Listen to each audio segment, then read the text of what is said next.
Look at We're this. Live? Yeah, well, we are now. We're just waiting on Hutch. Box Loner. We've got Hey guys. Mr. Box. We've got the Can you hear ultimate me? box. Yeah, we got we you. can. Can you hear us? We can hear you. Yeah, I hear you. Yeah. Cool. Right on time. Timely. Diligent Time. even. It's Hutch says impressive. he'll be right there. He's finishing up something real quick. He's got to move a body. What? I have no idea. I just made that part up. He says make sure to let Loner know when he can join. Loner is joining. He's here. Imagine showing up Wait, after your guest.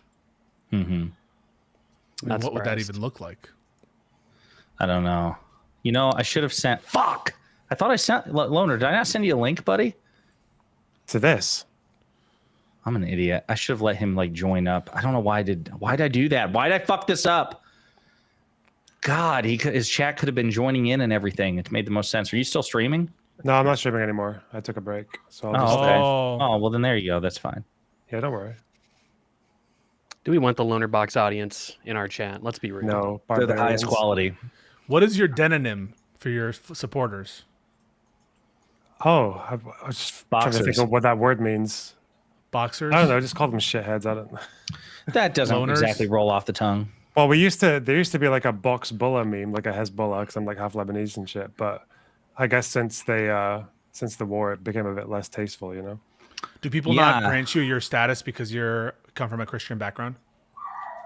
No, there have always been Christian leaders who support Hezbollah. There's always at least one kicking around. Sometimes even the president. No, I mean, do Or people what? think that like, do people ever say to you, "You're not a real, Middle Eastern heritage person"? No, yeah, no. I mean, What? I don't really get that. No.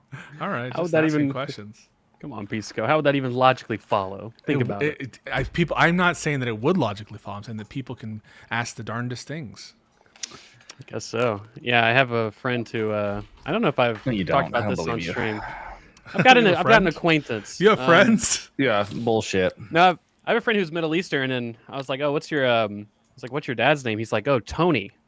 I was like, "Is that like his that's like his American name?" You know, some people pick American names when they come to the country. He's like, "No, he's Christian Lebanese." And I was like, "Oh, yeah, I guess I didn't even." I was like, "Yeah, that's right. Catholic from Lebanon." So I don't Maronite think Catholic. Hutch added his shit either. What is going on here? No, he did. I lied. I'm sorry. I don't know why. quick to criticize one of his fellow hosts. Well, what's funny is Mr. Benjamin Wikler is here too, so we're about to pull him in just a second. Oh, wow. Okay. Yeah, I know he Early. is early. He is quite early. I had him down for 7:15. This is punctuality. This is going to help us win the election. Which we need to win. That's just Which like we all desperately hands need to on deck. win. So, ready. so we've got the full crew here. We also are joined by esteemed guest, who's quite frankly more esteemed than the rest of us, Lonerbox, who has a lot to say about the Wisconsin Supreme Court election. This is actually the reason why we brought him in. So listen, let's tee this up real quick because there's a lot to get into, but this was kind of a last second thing, and I appreciate everybody being flexible on this because I was looking at the calendar and I'm like, this election, early voting has already begun, but the actual election is April 1st. And this will be the last live and learn that we would have to talk about this. We're going to bring Ben Wikler in a minute. He's backstage. But this has been described as the most important election you've never heard of, which is how it was described last year, or rather in 2023, when there was another Wisconsin Supreme Court race. We're going to let him introduce it, but folks, this has national implications. This is a big deal. Elon Musk is involved in a serious way, and this is potentially the biggest repudiation of Musk's influence over elections. So we're bringing him in now. We've got Ben Wikler, chair of the Wisconsin Democratic Party. Ben, how are you, sir? I'm fired up to support Susan Crawford defeating the world's richest man in an election that will show whether people power can defeat the oligarchy. So I'm, this is hair on fire time in this election, but like the level of grassroots fury and energy is massive. And that puts me in a good-ish mood, I would say. That's how I am. That's really good to hear. We definitely have got a gazillion questions. Just want to sidebar real quick. Hutch, even though you paired your stuff with this, your chat is not showing up at all in my metrics. It's because I was already live. So that's what happens when I'm already live. Like otherwise I have to end the stream and then have you I didn't know restart it. that. I thought so we always have that magic moment, I guess, where we catch you in between. All right, that's fine. That's cool. All right. So Ben, I describe this again as the most important election you've never heard of. That was how you all described it in 2023. Is that fair to say in 2025? Well, I think now people have heard of it because Elon Musk's getting involved has turned this into national news over and over and over. These used to be historically like sleepy elections. The one in 2016-17 was uncontested for Wisconsin State Supreme Court. But this is now on track to be more than $100 million election. It looks like turnout in this election is going to be higher than it was in the presidential election in a lot of states. This is like, this is just a giant battle royale, and the stakes for Wisconsin are massive, but also for the rest of the country are massive in this race, including this question of whether Elon Musk can just waltz into whatever state he wants and buy control of the political system. Because if the answer to that is yes, that is even worse for American democracy than him just running our federal government, which is bad enough in itself. And again, anyone, if you guys have questions, feel free to jump in. But again, just kind of tee this up. I remember canvassing with Wisdems in 2023 to get Justice Janet Protasewicz elected, and she won in a pretty blowout election by pretty significant margins, and that swung the balance of the Wisconsin Supreme Court to the liberals, or the so-called liberals, which turned out to be really good for things like reproductive rights and voting rights and things of that nature. Can you, again, for people who follow this, they're obviously politically inclined, but can you explain why Wisconsin, more than most states, maybe even more than any other swing states, kind of a fulcrum? It's like it's the most purple swing state. You could easily make the argument for why it could have national implications, this race. Yeah. So there are 3 states in America where 2 elections this century have come down to less than 1 percentage point. Wisconsin has had 5. We're the only state that has over and over and over these hairline fracture elections. And like in 2024, we were the closest state in the country in the presidential. And we also had the second closest U.S. Senate race with Tammy Baldwin winning re-election at the same time as Trump won by less than a point. In 2022, the U.S. Senate race came down to 1 point. In 2020, the presidential race was 0.7 of a point. And that when it's that close, it means that like that last door you knock or the last ad campaign someone runs could be the thing that tips the whole thing. And Wisconsin then can tip the House majority, the Senate majority, the Electoral College majority. These elections come down to 2 or 3 votes per precinct across the state. And our state Supreme Court sets the voting laws. Ultimately, it decides, the conservative Supreme Court put in gerrymandered maps, and then the more like pro-democracy Supreme Court ended the gerrymander in our state legislature. It hasn't considered the gerrymander in our congressional maps. So it means that these judicial elections have these ripple effects that affect everyone in the country. And that in turn draws, now the biggest investment that anyone's ever made in trying to win a judicial election from Elon Musk into this race, because the stakes are actually that big. So Ben, we have a lot of quick. I just say this, even like the maps that were changed. Can I just say for the record, like some people are going to be like, oh, I guess those liberals gerrymandered it in the opposite way. No, even under these new maps, there is a slight advantage for the Republicans now, which goes to show you, I guess, the fundamental like calculus. Like if Republicans still had a majority on the Supreme Court, or the conservatives did, because it's technically nonpartisan, they would gerrymander these maps or keep them gerrymandered to hell and back. We had the opportunity to do the same thing, and we didn't. We had fairer maps, which still have an advantage for the Republicans. So I just really want to emphasize the fundamental difference between the two sides on the Supreme Court. Yeah. And it's funny because the Republicans were running, saying over and over that the Supreme Court was going to put in a Democratic gerrymander. And the Supreme Court basically laid out their criteria. They were like, we're going to choose the maps that are the fairest, where the actual vote is reflected in the outcome of the election.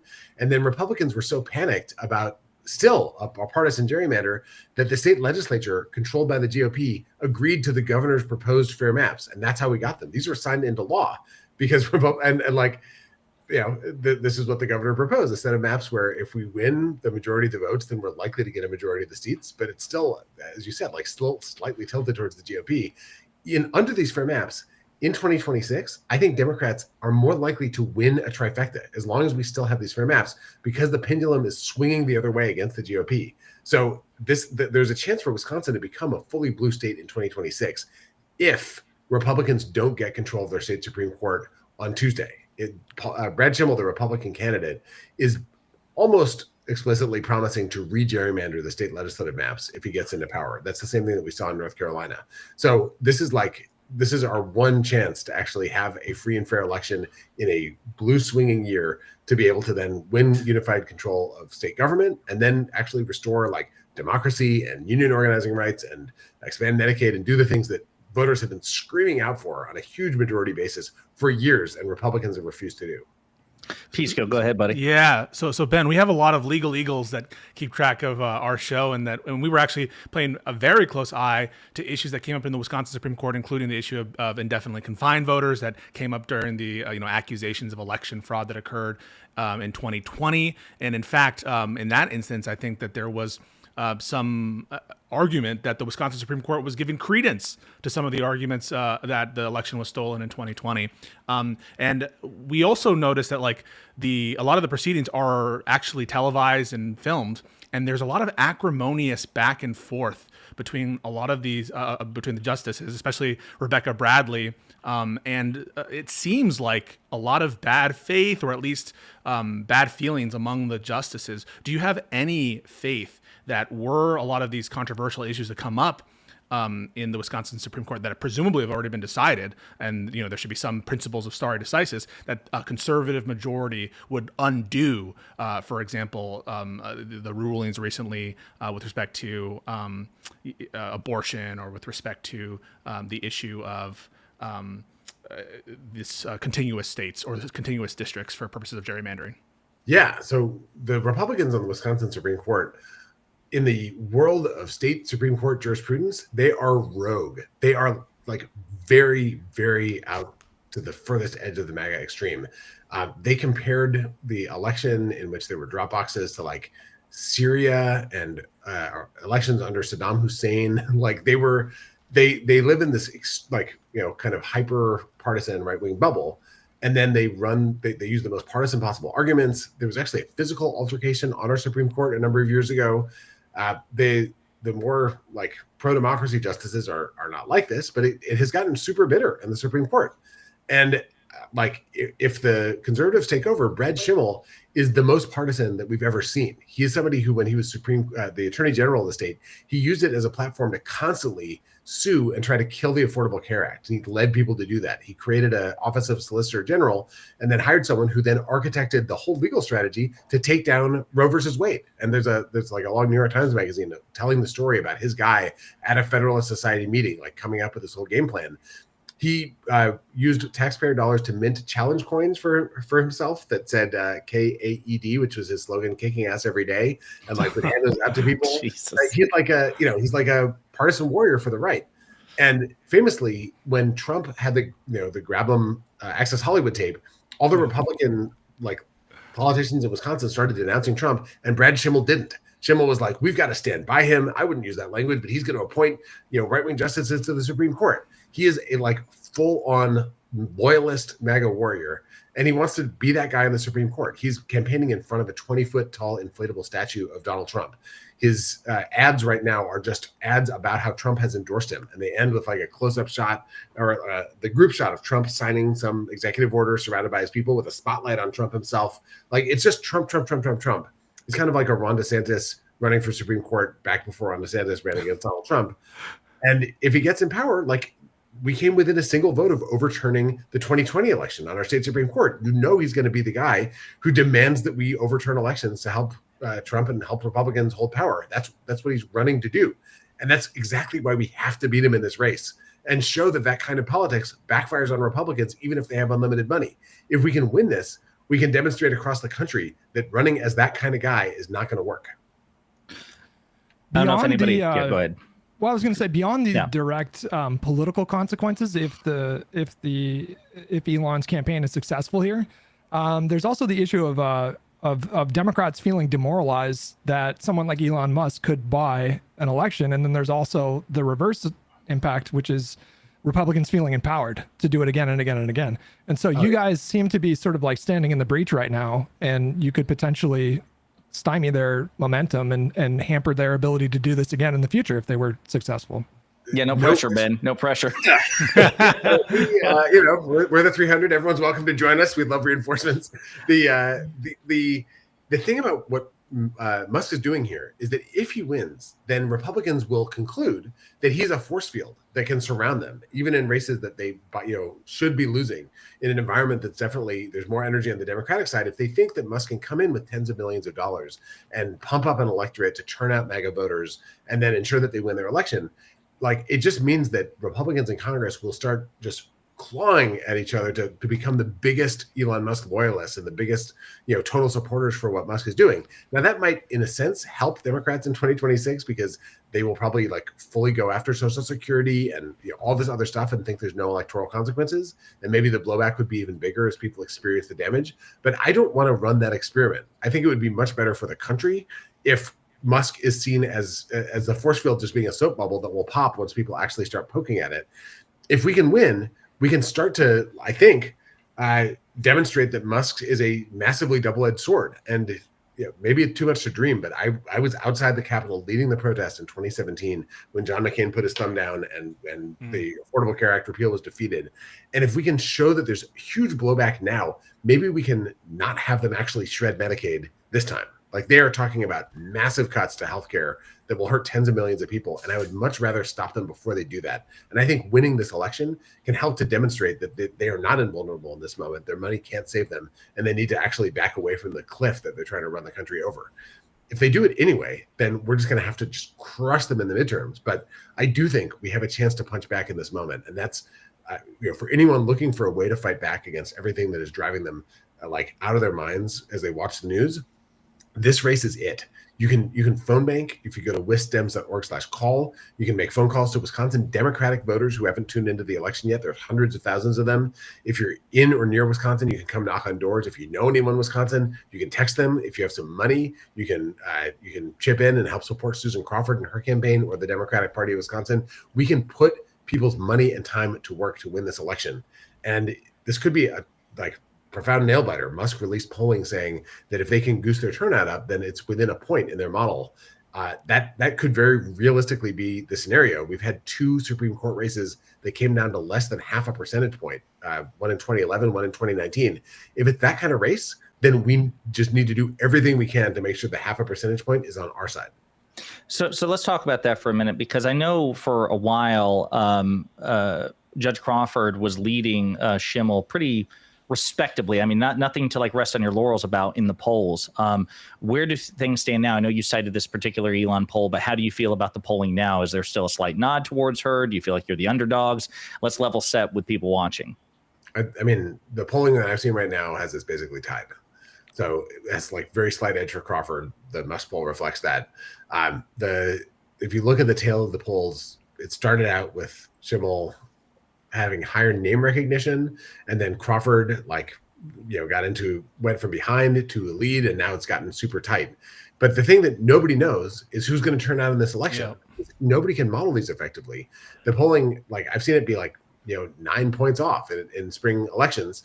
That happened in 2019, where the internal polling on both sides had the more progressive candidate up by 8 points a week out. And then in 2023, our poll a week out from the election had us up 2, and we won by 11. And the whole thing is who goes and casts a ballot, and that is dependent on the kind of what's the phrase, the animal spirits of the whole marketplace. We're not going to know until the votes are actually counted. What we can see right now is the early vote, and the early vote is up 50% higher than it was in 2023. And 2023 was a record-breaking turnout year, the highest election turnout in 60 years in a Supreme Court race without a presidential primary on the ballot at that moment. So it looks like voter engagement is super, super high, but we don't yet know whether that's because there's tons and tons of Democrats voting and Republicans who are now voting for Crawford are voting, or if that's because both sides have turned it up, and this is just a super high turnout, very close election like we've seen so many of in Wisconsin. Are you reading any tea leaves in sort of the municipal breakdowns, Milwaukee, these areas, or are you not trying to get into the games of where is seeing proportionally higher increase than before and trying to do that comparison? Geography, we're matching it all back to the voter file and looking at the individual voter level. Yeah. All those things tell a story where it's basically closer than 2023 for sure. Is what it seems like. But the question of whether it is better than 2024, which I think it is, but like we don't know for sure. That's the acid question, right? Like 2024, the same group of voters voted for Tammy Baldwin and for Kamala Harris, Trump, and for Donald Trump. The reason why that happened was 54,000 voters voted for Trump and then left, and all of the Baldwin voters basically stuck around, or all the Harris voters also voted for Baldwin. Baldwin and Harris got almost the same number of votes. So there's like a lot can happen under the hood, even if you know who the voters are in terms of what they're casting a ballot for.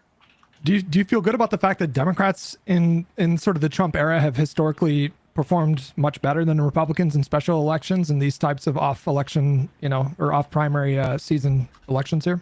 So yes, that's an underlying fact that's extremely helpful. The thing that we don't know, like none of these special elections have involved massive spending on the Republican side in this way. Like there's never been any judicial election in American history where anyone has spent $20 million as Musk has. In fact, Musk spending alone would be more than the total spending in any judicial election other than this one and the 2023 Wisconsin Supreme Court race. So like most of the special elections involve a lot more money on the Democratic side as well as a lot more energy. Like the congressional specials that are happening, we are vastly outraising the GOP.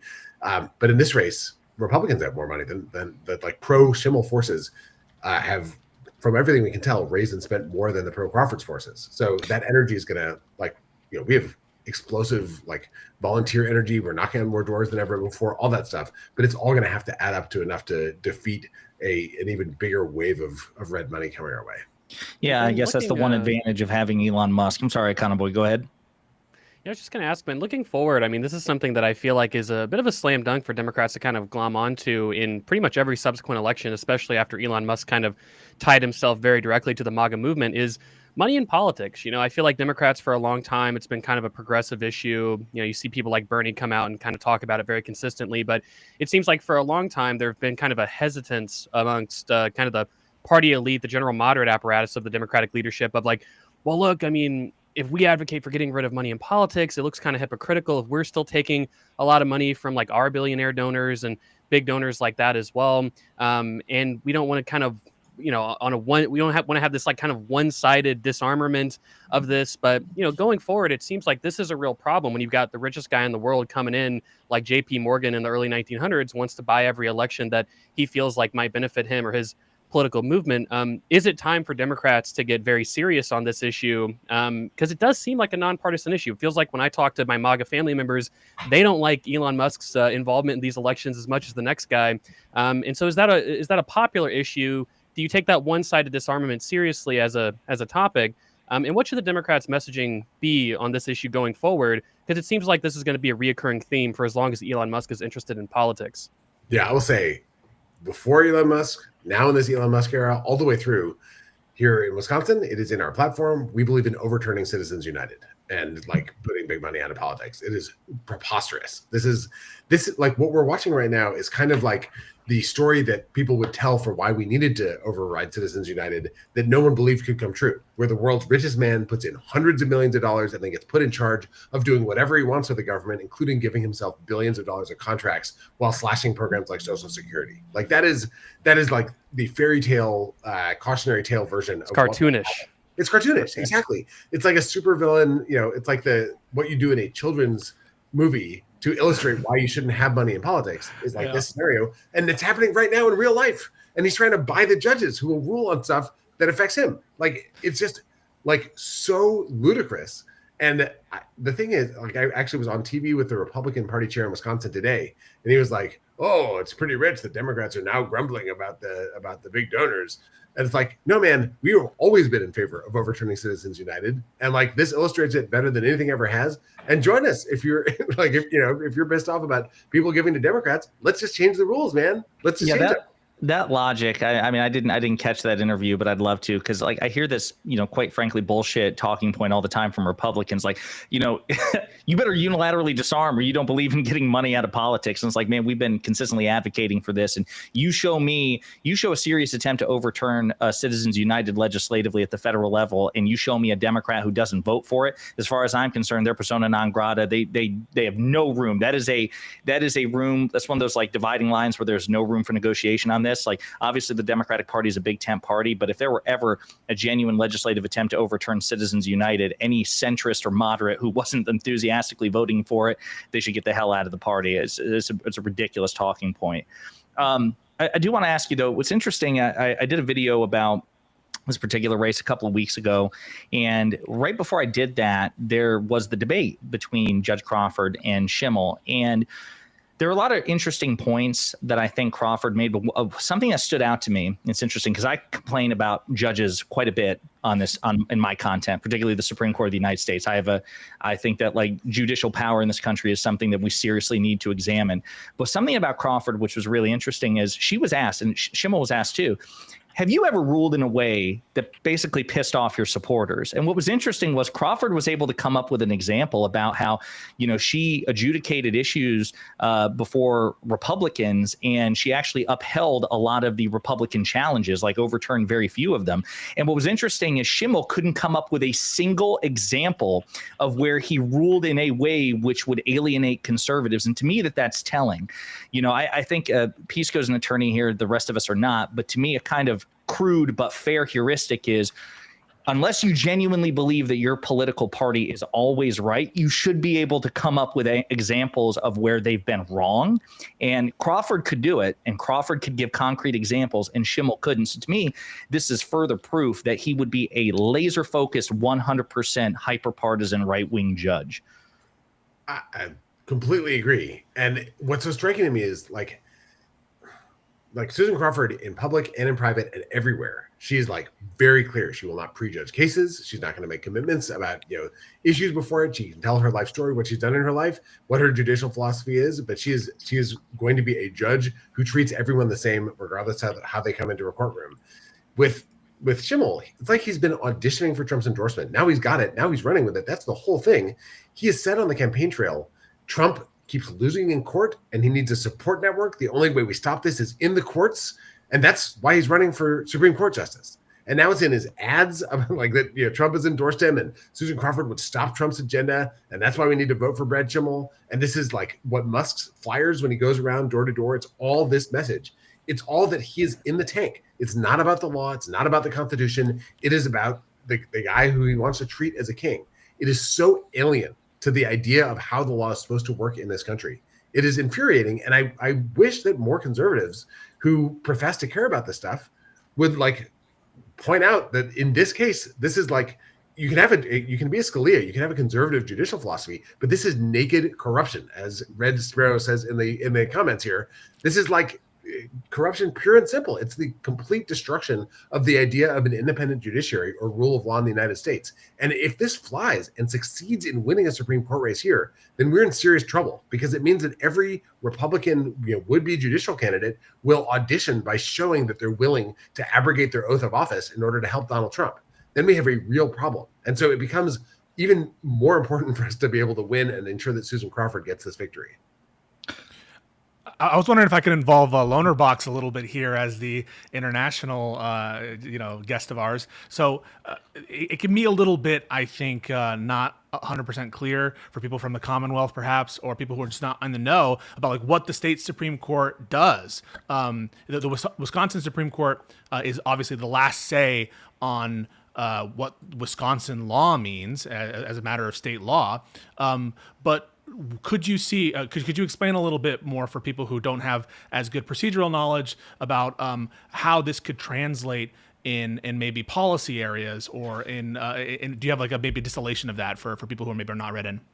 Absolutely. So we're a federal system. The federal law trumps state law, but there's tons of stuff that is the purview of the states. And to give one example of that, states decide how to draw their congressional and state legislative maps. There are certain guidelines they have to be within that are federal law, but within that, it's up to the states. And the U.S. Supreme Court has said that it cannot adjudicate partisan gerrymandering, but it's up to states to determine those kinds of questions. So the Wisconsin Constitution says that legislative districts have to be contiguous, meaning you can't have little islands disconnected from the rest of them. And last year in Wisconsin, the state Supreme Court heard a case in which people argued that the legislative districts were, as anyone who looked at the map could see, not contiguous. They had these little parcels of land that were like, connected by the way that the towns had merged together, but were not actually part of the same like area, and thus they didn't meet the constitutional test. So the state Supreme Court struck down the state legislative maps and asked for new ones that met the legislative requirements, and then asked, by the way, like, we're looking for fairness in those maps, and that's how we got fair maps in the state of Wisconsin. That was entirely up to the state Supreme Court. We also have in Wisconsin a law passed in 1849 that makes abortion a felony crime, punishable by 6 years in prison. And that is state law. The Dobbs decisions left that up to the states to determine law around abortion. And the Supreme Court recently heard arguments about that law. Now, Brad Schimmel, watching from the sidelines, has actually said that the women in the court's majority were too emotional and that they were not objective when they heard that case, which is like, he said you could see it in their eyes. That is, yeah, I know. That is his profoundly offensive point of view on this. But it's pretty clear that if he comes in, he will find a way to basically, if the Supreme Court strikes down the 1849 law, there were lots of subsequent laws that were passed, but conservatives would like the old law to be the guiding law. Brad Schimmel would find a way to go back to the 19th century and make abortion a felony again. And that's something that is the purview of the state Supreme Court. And right now, the U.S. Supreme Court has nothing to say on that question. Issues around workers' rights. Wisconsin has a ton of union busting laws. Issues around the state legislature trying to take power away from the governor, which has happened over and over now that we have a Democratic governor in our state. School funding formulas. There's all these different things that come in front of state Supreme Courts, not state Supremes Court. It's not like attorneys general. They come before state Supreme Courts that are the final word on those topics, unless there's some overriding national constitutional principle. So this has a huge effect on daily life for people in our state. And the state Supreme Court has done a ton of rulings around voting rights that have had enormous effect. Wisconsin has we have a few very good laws, and then some of the worst kind of voter suppressive laws around access to the ballot. So there's a lot that winds up having national ramifications, but it comes down to what happens in this 7-member court.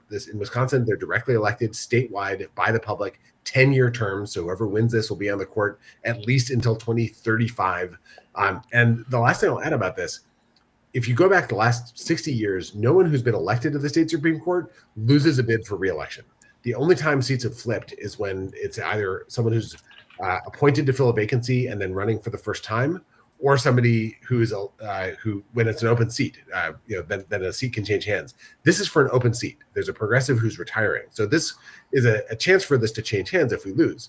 But the next probably like 6 state Supreme Court races are probably going to be re-elective races, which means that this could determine the majority on the court, not just for the rest of this decade, but through the 2030 redistricting cycle, meaning it could determine the maps through 2042, 17 years from now, could be based on what happens in the next 6 days in Wisconsin.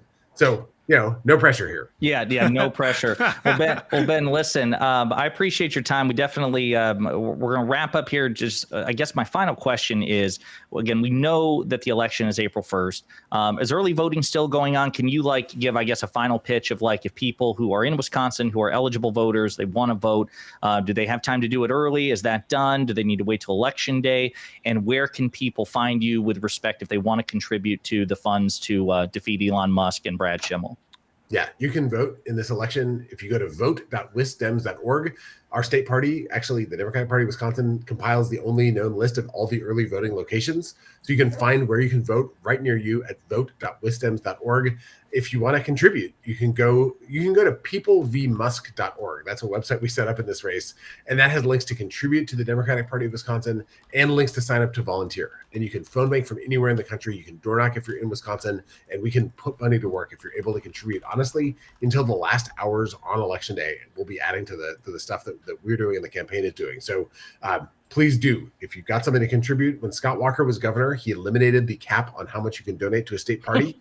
Which is how Elon Musk literally just gave a $2 million contribution to the Wisconsin GOP. He also eliminated the cap on how much the state party is allowed to do to help state candidates, which is why we had 7-figure transfers from the Wisconsin GOP to Brad Schimmel's campaign account over this last week, which is why there's a lot more Brad Schimmel ads on TV on this very day in our state, which means whatever number of zeros you've got, send them our way, and we can use them to elect people who believe in campaign finance reform, believe in freedom, justice, equality, the rule of law in this country, and are not going to bend the knee to a wannabe king named Elon Musk and his Donald Trump sidekick.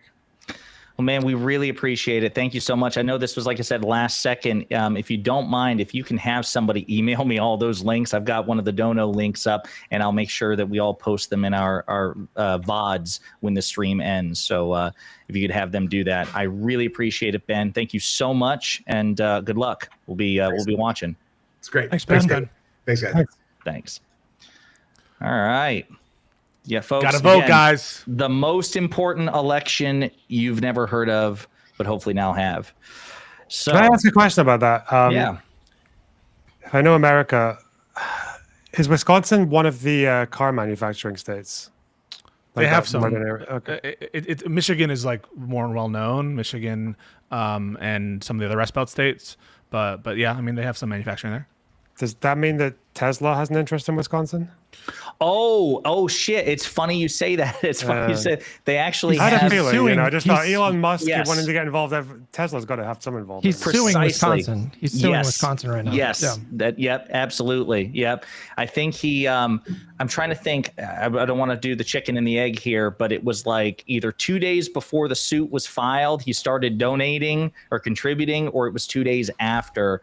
But yeah, the two are linked. He definitely has material vested interest in this. It's not all about just propping up the MAGA movement. The other part of it is propping up Tesla, which I think is in sore need of a prop here lately. Yeah. So And I'm guessing conflict of interest in him funding a candidate is not really Not an issue. relevant. Oh, fuck Okay. yeah. Not an This is issue. America, bro. Just What are, checking. what are you talking This is about? America. Yeah. If you got the dollars, fuck it, full send.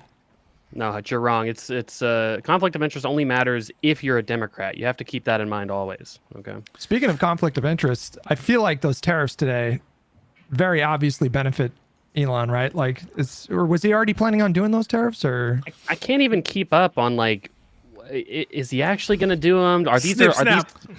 Yeah, are No, these part of so the it's- fake tariffs that are not going to be implemented? Like what? No, you so know, these what the fuck? these are set to go into effect on April 2nd, and he said they're going to start collecting on April 3rd. All imports for cars. Yeah, but Hutch, I feel like he said, "Oh, in a week we're going to do this tariff, that tariff," and then it comes to it, and it's like he just doesn't do it. I don't know. I've been gaslit too many times by Trump at this point. Yeah, We'll see. Yeah, there's definitely a lot to talk about. I didn't know if you guys wanted to jump into that one first, but we'll look at the tariff thing here because unfortunately I did not get a chance to take a look at this. I was distracted by the other big shit news of the past Let's go 72 to the other hours. big shit. This is small beans. There's way bigger stuff going on right now. There's big stuff, and Yeah. should we welcome we should Lonerbox? talk about the big stuff. Yeah. Big league. Yeah, so we've got Lonerbox here, the man, the myth, the legend himself, who is kindly deciding to weigh in on the clusterfuck that is American politics. Bro, how are you, man? I'm fine. Thanks for having me on. Yeah, no, thank you for being here. What time is it over there? 11:30. What's your Oh, address? that's not bad. I mean, I'm moving soon, so I can drop it if you want. Where are you moving? What? Maybe I won't say where I'm moving this time. Okay. Now that you guys are Ibiza. You spooked him, Pisco. He was right there. He was gonna be like, okay. He's got a lot of enemies, man. You should look at his more recent post that kind of blew up about Noah Samson. no. Like, bro, people hate you. I mean, I don't. I think What'd you you're say to great, Noah but Samson? I hate Noah, Lonerbox. who's Noah Samson? Yeah, who is You Noah guys are- Samson anyway? Okay, I'll let It's you just some explain the bread tube, right? situation. Called a dumb fucking a few more Why do words. they call it bread tube, Loner? Because Aren't you a bread tuber? an anarchist called Kropotkin wrote a book called The Conquest of Bread, and they call it bread tube. There's like Are you like an apostate from bread tube? Is that what people say? Yeah. Oh He's a wow! fallen angel. You along with I ContraPoints. mean, I never asked to be in there anyway, but I mean, All I know about bread is that according to our president, you have to have an ID to buy a loaf of bread in this country, but not to vote. I noticed you didn't do your impression of Trump in front of Ben Wikler. Does 'Cause that mean that honestly- you acknowledge that it's embarrassing, or is that just No, you I'll know, be honest with you. That conversation with Ben Wikler is probably the least I've thought about Donald Trump in the past 72 hours. I was just absorbing the locality we of the talked election. about Trump. Yeah, but it was like in one ear and out the other. I was thinking more about Elon Musk and Crawford and Schimmel. Yeah, it was actually kind of a reprieve from Donald Trump because he's always on my mind. Plus Ben Wikler or a merchant, if you ask me. Okay, I was captivated by him talking about the Wisconsin Supreme Court election as well. He would have been a fine DNC chair. would've. It was embarrassment of riches. We had some really good candidates there, and Yeah. Some really good ones and some really funny ones. There's Wait, not you mutually don't exclusive. You can be I was good gonna say, and wait a funny. minute. Are you suggesting Wickler's not funny? Get Wickler back in here. Let's get him back in here. He's gonna light you Mr. up. President. Wait, so Funny Noah look. Sampson is so you have beef with Noah Sampson, and you yelled at him, and you're kind of in the hot water right now about that. I don't know who that is, but who started it? Did you start it, Loner? I bet it was Loner. I bet it was no. some little comment. Loner started it. I bet it was a little comment. So he does a YouTube video called something like "The YouTubers Who Defended a Genocide," and I think like 3 of the people he names and shames are people who don't even support the war at all in general against like for Israel going to war against Hamas and Gaza, including some people who actually call it a genocide themselves. But he just lumps them all in, mostly because they fight with Hassan and they make fun of like quote unquote resistance groups like Hamas, Hezbollah, the Houthis. So I react to this video and it's very propagandistic. It's very silly. And then because I reacted to it, Noah changed the thumbnail of his video and put me in it, even though I'm not mentioned once. So I'm the YouTuber that defended genocide, but he won't even tell anyone why. Well, then, with your studly face, I guarantee you got more views on it. Like that was eye candy right there, generated more the attention. real booster. That's where it was. Well, 2 of the creators that he accused of supporting a genocide, by putting their names or their faces in the thumbnail, Mudahar and Ethan are now. I don't know if you guys are familiar with Mudahar. Some Ordinary Gamers. He's a really, really big YouTuber, actually. Ladies and gentlemen, they're talking about potential litigation against him now. I don't know if you saw that Lonerbox, Oh, but wow. they're Mudahar actually doing it. They're going for it. It seems, yeah. Right. Yeah. I mean, it's pretty egregious. Like, especially in the case of like Mudahar. I mean, definitely, especially for Ethan. But Mudahar has like never said a word about the conflict, basically. And for this guy to just flippantly accuse him of something so like heinous is it's pretty fucking bad. But you reacted to a clip that got even worse. Like he made a follow-up video recently, and there was a clip in the video that he ended up cutting. Like I can give you a link to it, Pondering, but he kind of like, I don't know what other conclusion we're supposed to jump to besides he seems to be kind of hinting at doing violence against. He isn't kind of hinting at violence. He is hinting at violence, right? It's Right. like, because he does this thing where you set up the entire, and we know this because January 6th, right? Where you set up the entire list of facts that lead you to believe that it's time to actually take action that would be violent. So he basically does in this video about how Israel is like Nazi Germany 2.0. They're committing genocide. No one's stopping them. Protests won't help. Boycotts won't help. Like nothing we've done is helping. But we have direct access in America in the West to like politicians, to weapons manufacturers, and to propagandists. And we need to escalate. That's all he says. Just we need to escalate. I'm like, interesting. and he supports like groups that take militant action. They're like the ones he thinks that the only ones that are helping are the Houthis, Hamas, and Hezbollah. And these are all violent groups. So yeah, it's a very, but he doesn't say peacefully and patriotically either. That's true. Oh, I've seen this guy. Yeah, I've seen him. This guy. Yeah, I've seen him. Yeah. He also Noah has a Sampson. mustache like Hutch. Hutch, you think we weren't going to mention it? You think we weren't going to mention the mustache? Yeah, but he's got a goatee though. More of a Oh, true, goatee. true. Yeah. Yeah. I'm going for more the Val Kilmer and Tombstone look. Val He's doing a little. His is a little bit more full, but Yeah, I prefer Val Kilmer in Willow, which is one of George Lucas's finest works. I highly recommend it. That's not a meme. That's genuinely a fine, underrated movie. I prefer Val Kilmer in Batman Forever. The finest Batman, truly. Yeah. It's a good Well- one. Oh, you know who else is in there? Australian amazing actress by the name of Nicole Kidman. Amazing. Yeah, I mean, yes. I don't and remember she that just one. Wait, kills who it. is she? She's the reporter. Vicky Vale? Yeah. That's Kim. No, that's Kim Basinger. That's Kim No, Basinger yeah, in, it's a in different 19. character. Or whatever. Yeah, okay. Nicole Well, anyway, Kidman is- Oh no, she's a regardless- psychiatrist. She's a psychiatrist, I think. She's a doctor. She's a Dr. Chase Meridian. Holy crap! How did I know Meridian, that? what a- How did I know that? What Where a did I get that fucking- from? Oh, I'm freaking What a myself memory. out. Dude, listen, you would be, your personality notwithstanding, you would be killer at trivia. There's no question about that. There is no question. Personality. Well, listen, Have you met some of these Jeopardy people? Listen, Guarantee okay. I win a trivia night between the 4 of us. Probably, Oh, yeah? almost certainly. Yeah. Guarantee it. I don't know. Lonerbox, Well, I got a question for you. Yeah. What are the vibes like over there with respect to how you guys are looking at American politics? And has there been a noticeable shift since the inauguration, or is it more of the same? I mean, you know how it is. If you poll like every country in Europe, Trump loses by a landslide to Biden, Harris, like anyone, you know? Yeah, even the UK, even America's best friend. It's like, I know that Europe has kind of been in this position for quite a while where, especially militarily, we haven't really dealt with any issues in our neighborhood for quite a while. Like America seems to be the one that swoops in and does it for us. So I don't know if you know this clip from the 90s. I think it was just after the Bosnian genocide.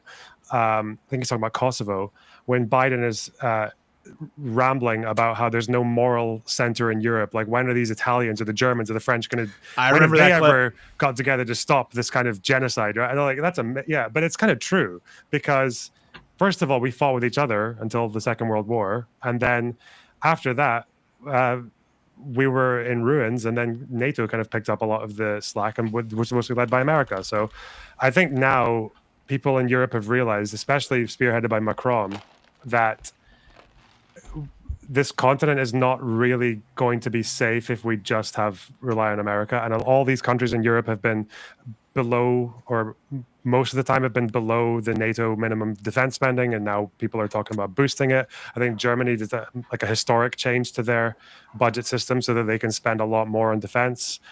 It's that kind of like a cold turkey almost, like it should have happened a while ago. Like, it's like breaking out of an abusive relationship, Well, we just went back to our abusive lots of ex, a routine that you're used to, but then you have to ditch it eventually, even though it hurts. So. Listen, I don't appreciate that analogy, because That's exactly what it is, yeah. America just went back to its abusive ex for at least another 4 years, and potentially longer than that. So we've not broken the cycle. But we kind of teed it up earlier, and I think it does merit a conversation. But what about the fucking security breach, one of the biggest in modern American history? Like, let's not mince words. This is the biggest American intelligence blunder of all time. Like, this is never of all time. No, that's bullshit, Hutch. What about like the nuclear? Give me something secrets? that eclipses Yeah. this. How about the Los Alamos nuclear giveaway to Soviet Union of like how to make a nuclear bomb? I think that was probably bigger. That's not a blunder though. That's it is like a blunder. spycraft. What? I'm saying like this is an unforced error.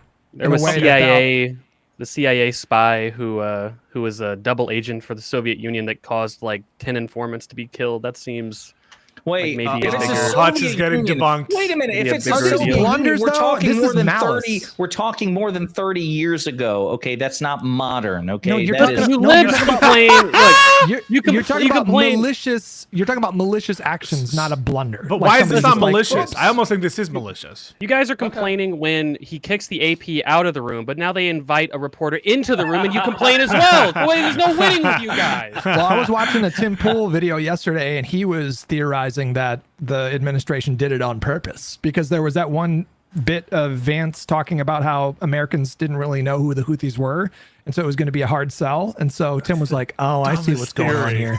They did it on purpose to educate Americans." It was the most fucking ridiculous spin I've ever heard. But here's the thing. The thing we really need to focus on is all yesterday, everyone was trying to figure out. I mean, Michael Waltz, I know Pisco reacted to it, and I know I did. I don't know if the rest of you did, but his Fox News interview on Laura Ingraham last night was insane. So again, if you've been living under a rock, right, or maybe Lonerbox has not heard of this.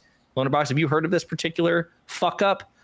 What's gone on here with this national security breach? Yeah, Clinton was emailing people on a private server. Exactly. Nice meme. That's it. No, That's the bit. Yeah, so I'm sure he's heard of it, but again, for chat's benefit, if anybody doesn't know, their Signal is a retail messaging app that is used very often by government officials and media personalities, and it's okay if you use it, but you are not authorized, you are not allowed. It is illegal to convey classified information or even highly sensitive national security information via Signal. And so the Trump administration, have it be deleted. We have some kind of a records act. I don't know the name of the legislation, but like they're obligated to keep a record of this stuff, right? And Signal auto deletes shit, or at least has a function to do that. And so the Trump administration knows all this, and they're like, fuck yeah, hold my beer, right? And so they set up a Signal chat, which includes Vice President J.D. Vance, National Security Advisor Michael Waltz, Secretary of Defense and former Fox and Friends weekend co-host Pete Hegseth, Secretary of State Marco Rubio, Stephen Miller, Radcliffe, Stephen Miller. CIA. Yeah, it's all a who's who. Basically, the people actually running the government, with the lone exception of Elon Musk. Donald Trump, of course, isn't in that chat because he doesn't actually run the government. He's just window dressing. And they also accidentally include a reporter, and not just any reporter, but a reporter that Donald Trump really fucking hates, Jeffrey Goldberg, this neocon. Not just a reporter, a reporter, the editor-in-chief of the Atlantic. The editor-in-chief of the Atlantic. Good. And the TLDR is that they were talking about the strike against the Houthis in Yemen, and they put everything on there. Like it was insane. As a matter of fact, let's just go to one of the screenshots. Okay. First off, I should note it was very lovely labeled Houthi PC small group. I just love that. It's just like it's there. And one of the things, like the cope that we were getting from MAGA yesterday as well, you know, like how'd Goldberg get in there? Like, that's kind of a mystery. We need to get Elon Musk on it. Get to the bottom of this. Solved the fucking mystery right here. I have channeled my inner Poirot. Here it is. Michael Waltz added you to the group. The fucking national security advisor added this editor-in-chief of the Atlantic. That's the main guy. Yes. So he wasn't exactly advising particularly well on national security. And the long and short of it is, they did put some really sensitive shit on here, particularly this message right here from Pete Hegseth, Defense Secretary. The weather, the fucking planes that are launching, when they're launching, what they're attacking, what the weapon systems are, what they will intend to do, the sequence of everything. The weather conditions. Oh my God. I mean, it's fucking insane, this whole thing. I want to say one thing, Josiah. To me, one of the biggest double standards, and a lot of double standards, but Donald Trump, right? Donald Trump's in charge of the government right now. Under Obama, there was an investigation into Hillary Clinton for the emails, and the DOJ under Obama opened an investigation of a former Obama appointee, Secretary of State Hillary Clinton. Same was true for Trump and Biden and Mike Pence. There were FBI investigations into their potentially criminal conduct, every single one. That's the precedent. The precedent is maybe you don't charge everyone all the time, but you definitely have a criminal investigation. You do a special counsel, right? Yeah, or appoint a special counsel in the case of Joe Biden, or in the case of Donald Trump eventually. But what happened here is Donald Trump says directly the FBI should not investigate this. So he is now directing the FBI on their investigations. He's saying, don't investigate this. But he says, we'll have an investigation. And you know who should lead that investigation? Mike Waltz, the motherfucker who added the guy in the whole group. That same guy. He wants Mike Waltz to lead it. And what's more, he wants Mike Waltz to lead it to get to the quote, the bottom of this. When we've gotten to the bottom of this, it was him. It was this dude. And so he has not taken responsibility for that. He's suggested that there could have been some sort of a hack. And didn't he say that in the Laura Ingraham interview? Yeah, yes. he did. And again, guys, I just have to say that was the most painfully awkward Fox News interview I've ever seen a Republican give. Like, again, he really gave the affect of someone who was on the verge of a full-blown fucking panic attack. But yeah, this is where we are. And what's even better is, because these things are scheduled weeks in advance, two of the protagonists of the story, Tulsi Gabbard, the woefully unqualified director of national intelligence, and John Ratcliffe, whom I previously thought was a qualified director for the CIA, but now I'm calling that into question. Well, more than Tulsi for sure, but sure, relatively that's a pretty speaking. low bar. They happen to be scheduled to testify in front of the Senate Intelligence same Committee day. and the House Intelligence Committee back to back the day before this story You just broke. know that they're like, man, God damn it, Mike. What the fuck, dude? Like, it's just like the worst timing possible for them. Pretty Because they're just like, unbelievable I don't know timing. what happened. There could have been a technical mean that I could have got, something could have happened. And they're like, well, was it a staff member? Could it have been a staff member? He's like, no, definitely not a staff member. So he's like already showing his hand that he knows it wasn't a staff member. But if you were leading the investigation and to get to the bottom of this, why would you conclude that it wasn't a staff member? And so none of this makes any fucking sense. You even have people like Dave Portnoy saying that people need to be fired over this. Your arch enemy, Dave Portnoy. Yeah, so I didn't even add him. And everything the administration says is fucking ridiculous. So they're like, because the Atlantic put out, it says attack plan instead of war plan, which they said before. That means that it's no longer a war plan, it's an attack plan. Holy fuck. First of all, why would you conclude that it's no longer a war plan just because they use the term attack plan? It's both. It's both an attack plan and a war plan. No, you asshole. No, excuse me. Number one, war is monosyllable and 3 letters. Okay, Yeah. Attack is 2 syllables and 6 letters, and they're not the same words. And yeah, fuck you. But No, like, it's not classified. Oh, the timing of when American fucking air service people are going to be in the air above hostile terrorists conducting their strategies, the sequencing of what they do is not classified. If that's not classified, then everyone needs to be removed from office for not classifying them. According to go ahead. I was just going to say that's all obfuscation anyway, because there's obviously regulations, and in the Senate hearing they talk about this. I saw a clip of John Ossoff being quite beside himself when he was questioning all of the intelligence. He was a bulldog. Administration. Yeah. I mean, because obviously there's regulations and rules for handling sensitive but not necessarily technically classified information. So I mean, whether or not you want to, like, Republicans want to have this debate about like whether it was classified information or not, it's clearly the type of information that you shouldn't be putting in a signal chat. It's classified. Right? Well, leave it spin was that. My point is, even if it's I know it doesn't matter. Like, it literally doesn't matter by the regulations and by the standard procedure of things, right? I mean, like you see, the John Ossoff section of that committee was very telling, because John Ossoff, obviously, he's asking them like, you know, do you recall this? Do you recall that? And the answer is just always, no, I don't know. I'm not sure. I don't recall.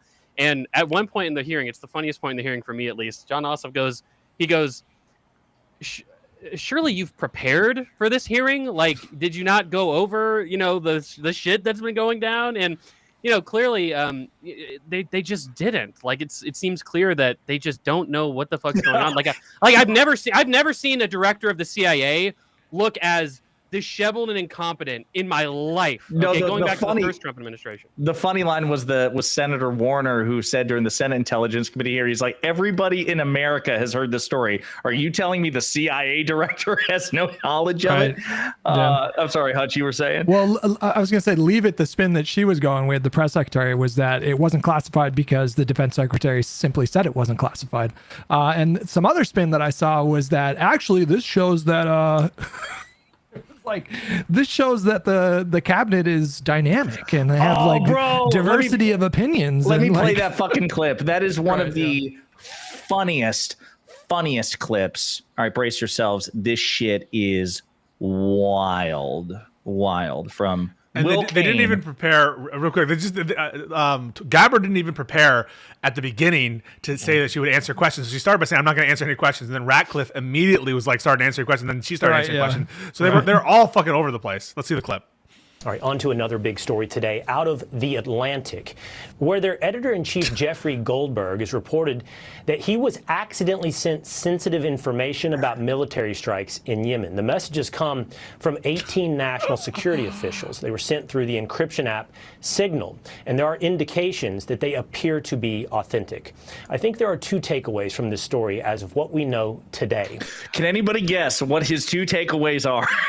Can anybody Trump has guess? a mighty big peen. One, it is incredibly concerning that sensitive information would be sent with a journalist included in the thread. We can speculate, and there is reasonable, fair expectation that somebody like Jeffrey Goldberg was accidentally included under his initials, JG, when who was meant to be included was a trade chief, Jamison Greer.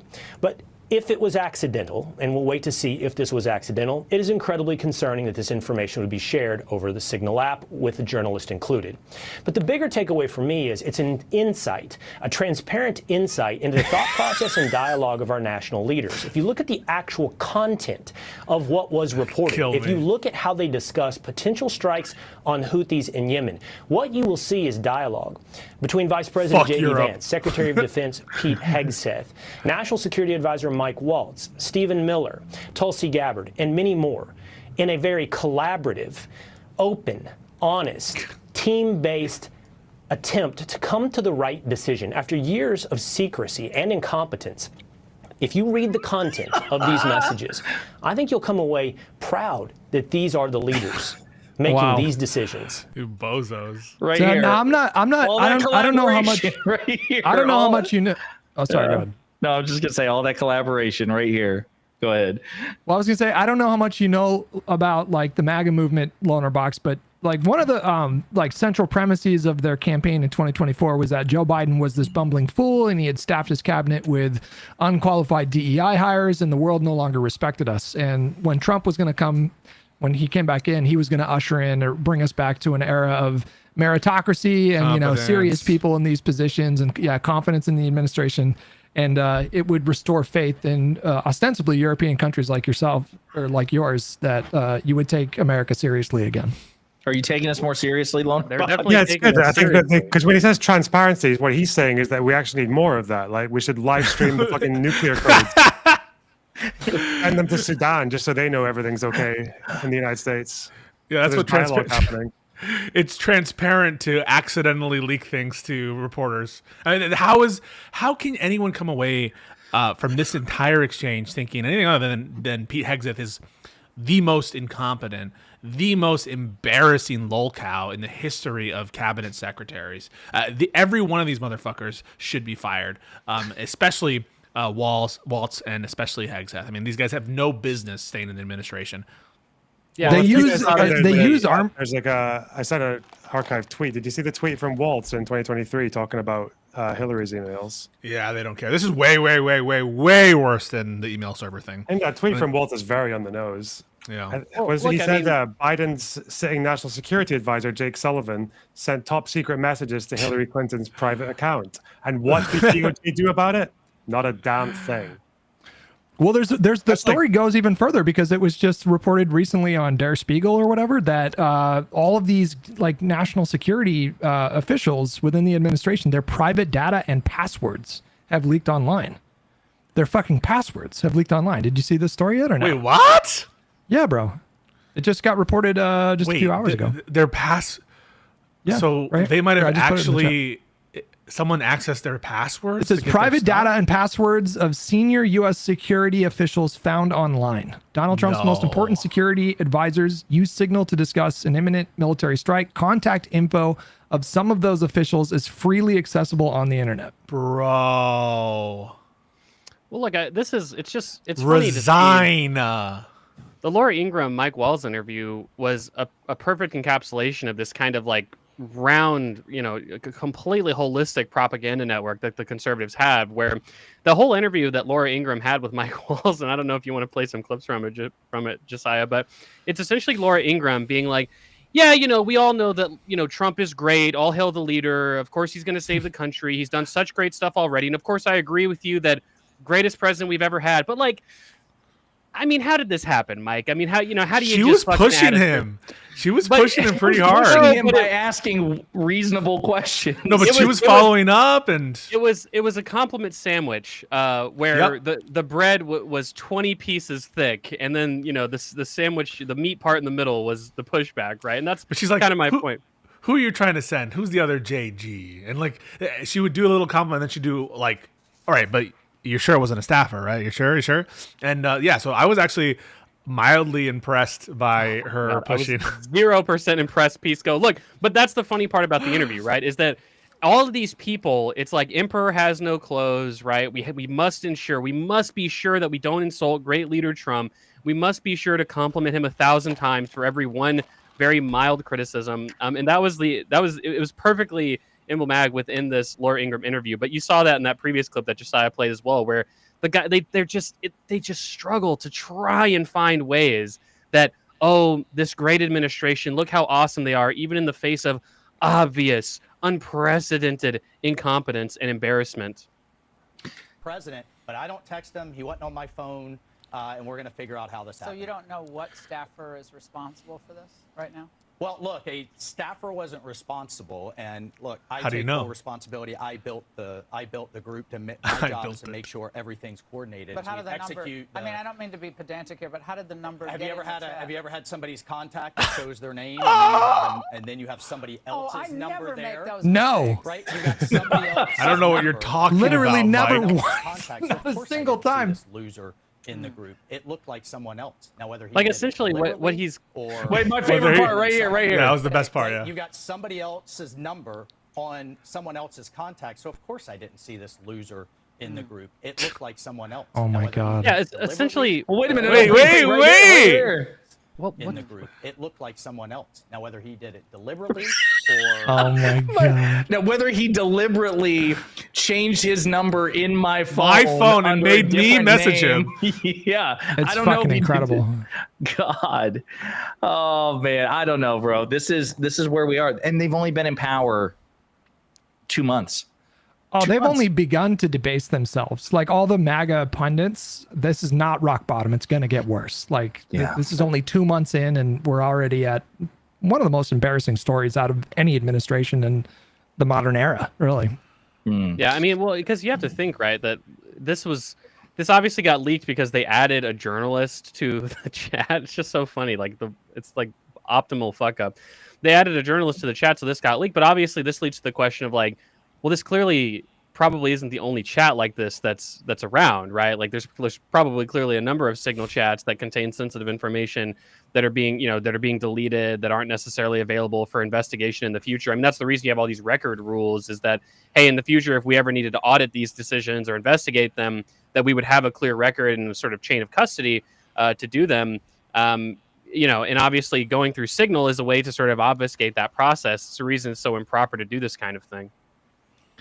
Mike Waltz left his Venmo contacts public. Friends include CNN, Brianna Kilar. I don't know who these people Oh are. my God. Yeah, he's gonna be like, "How did Jeffrey Goldberg hack my Venmo and become friends with a CNN? There's gonna be like CNN host." There's gonna be like a sex tape of Mike Waltz and Jeffrey Goldberg, and be like, who did this? Who had sex with Jeffrey Goldberg with my penis?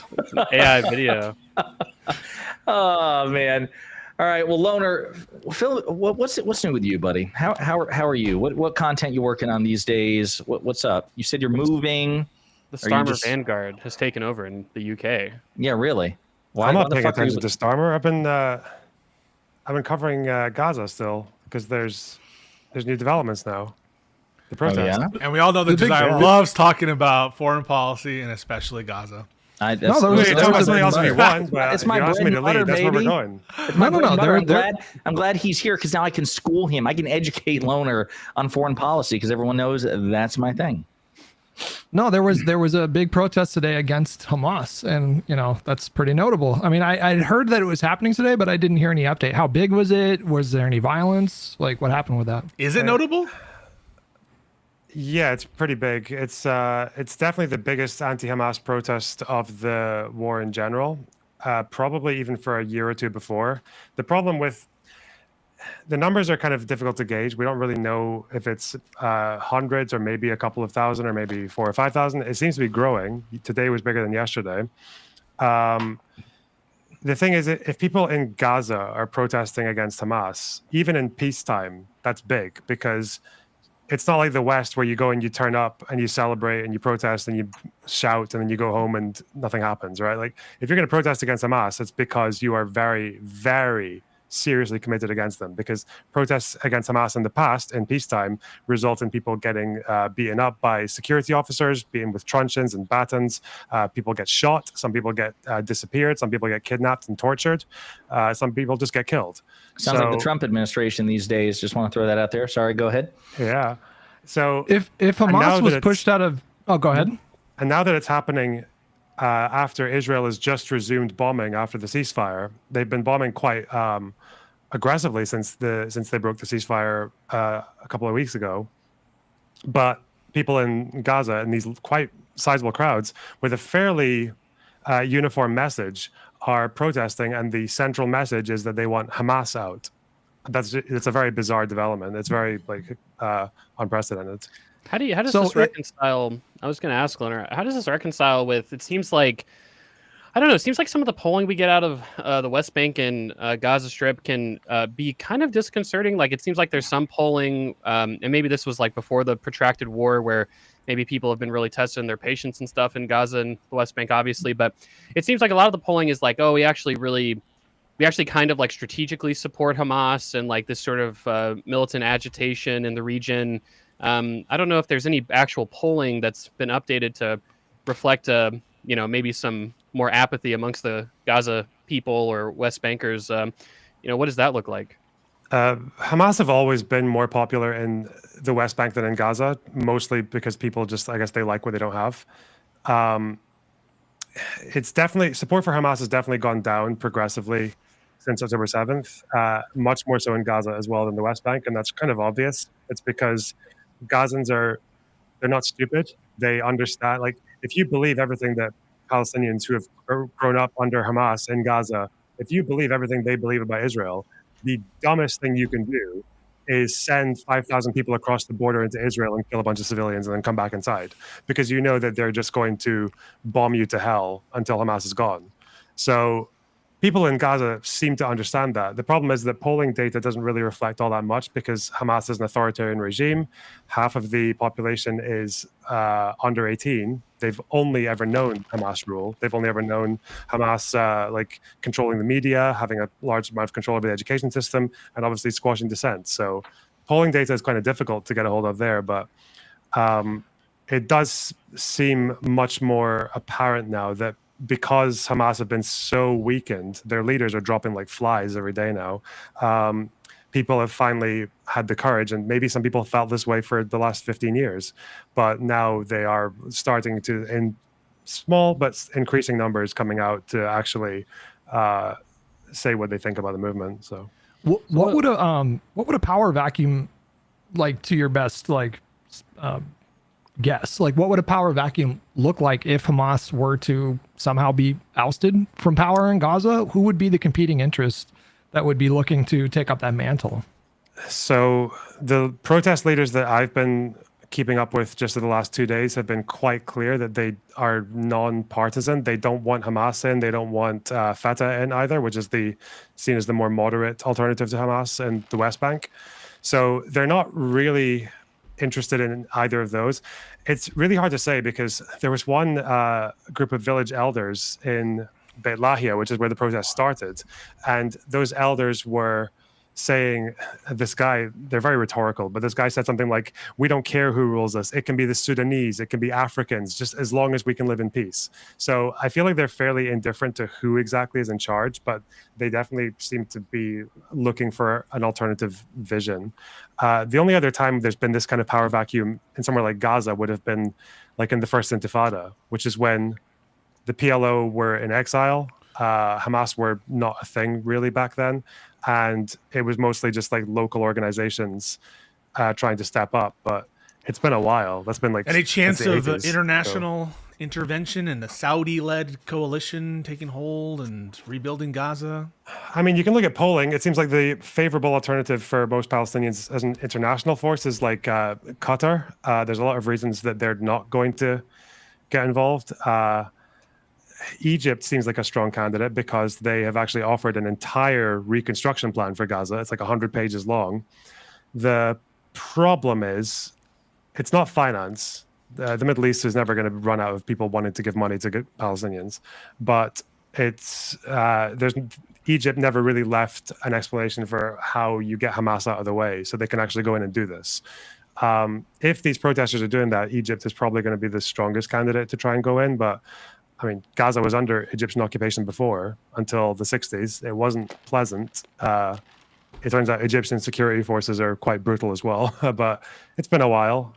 It's really the thing. It's very unpredictable. Like, we've never been in this position before.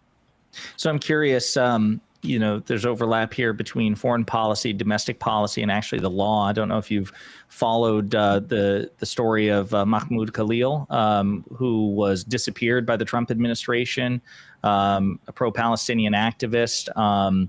And I don't even know what, I have not heard a recent update on that. So, number one, Lonerbox, have you heard of this particular story? And number two, Pisco, do you have an update on what's going on, since you're going to be debating it on Tim Pool this Friday? I do have an update. Oh, really? You're going into the I'm going into the lion's den. I'm going into the beanie bunker. Yeah, I'm going to West Virginia tomorrow. That's why you got fresh cut. Look at him. Amazing. Looking Fresh cut. Yo, you guys. Yeah, I know the story. Yeah, everyone's so handsome. Just yesterday, actually, someone who is in my community actually went to Colombia, and he knew Mahmoud Khalil. Oh, shit. He was a Lebanese Palestinian who half and half, and he actually had a run-in with Mahmoud Khalil and that movement because he is a lot less extreme than they are. And he did have a lot of complaints about Khalil in particular and a few others, but again, it's like the idea that he's done something criminal or like worthy of deportation. As far as I know, I don't see anything. I think they're trying now to go in this technicality that he lied on his green card application about. Oh, I got you for that. I got you for that update. It's yeah. So my bad. Oh shit! Before you say, can I just try to guess? Yeah. Okay. Yeah. My understanding is that if you're going to lose your permanent residency, one of the Supreme Court cases I looked at was someone had actually been convicted of 2 counts of burglary in the first degree, but even then that didn't really cross a threshold because you needed to be like an aggravated felon to reach that in terms of committing a crime. But some of those like the threshold's terms really matter. high. Yeah, so there are bases of deportability known as an aggravated felony, but there are others that it's not just limited to aggravated felonies. There are crimes involving moral turpitude where if you commit a certain number of them, you're deportable or you're otherwise inadmissible to the country. So quick update. So this is absolutely an attack on free speech. We've already gone over that. Everyone knows it. And the initial rationale, and again, guys, you have to focus on the rationale of removability that the government actually offered, right? The government did not formally allege that Mahmoud Khalil is a part of Hamas, did not formally allege that Mahmoud Khalil provided material support to Hamas, did not formally allege that he committed a crime that makes him deportable. And so the only basis of deportability we had initially was that Marco Rubio made a determination that it was against the national interest vis-a-vis foreign policy for him to be in the country. That's it. And that determination was based solely on his First Amendment protected activities. We have on-point precedent that says that green card holders, resident aliens, have access to First Amendment rights. What they did now, right, their basis of removal started on March 9th. On March 17th, knowing that they're doing this assault on free speech, and now they just want to deport him no matter what, they've tried to invent this technicality where, he materially misrepresented on his green card application. And because at the time, having materially misrepresented his case on the green card application, he was inadmissible. He's now deportable because he was inadmissible when he offered those papers. The problem with that is the following. One, you have to prove that he lied. There are allegations of lying or omitting stuff relate to like his time of employment and that he didn't mention UNRWA as one of the places of his employment. These, people with these forms will oftentimes omit stuff. You have to prove it's a lie, and you have to prove that it's on purpose, willful, and that's going to be a threshold that they haven't even started addressing. But even assume that he omitted this on purpose. The term of art here is you need to show that it was an omission or a lie regarding a material fact. And a material fact, there's case law on it that says it's for facts, not the underlying deception, but facts themselves that have the natural tendency to affect the disposition of the case in a negative way for your case, right?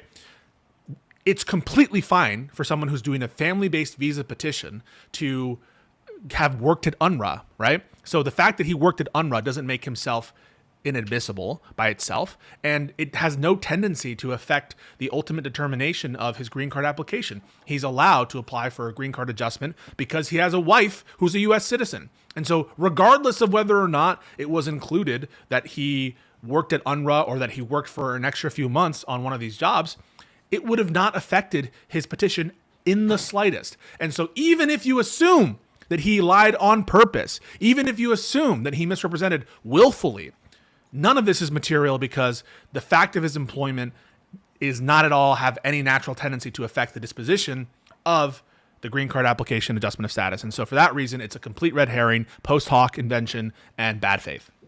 No, well done. That was a bit of a scrimmage for the upcoming Tim Pool debate. Mm-hmm. Well done, sir. Well I'm done. sorry. I just your mic cut out. It's going to be Lonerbox is like your mic cut out.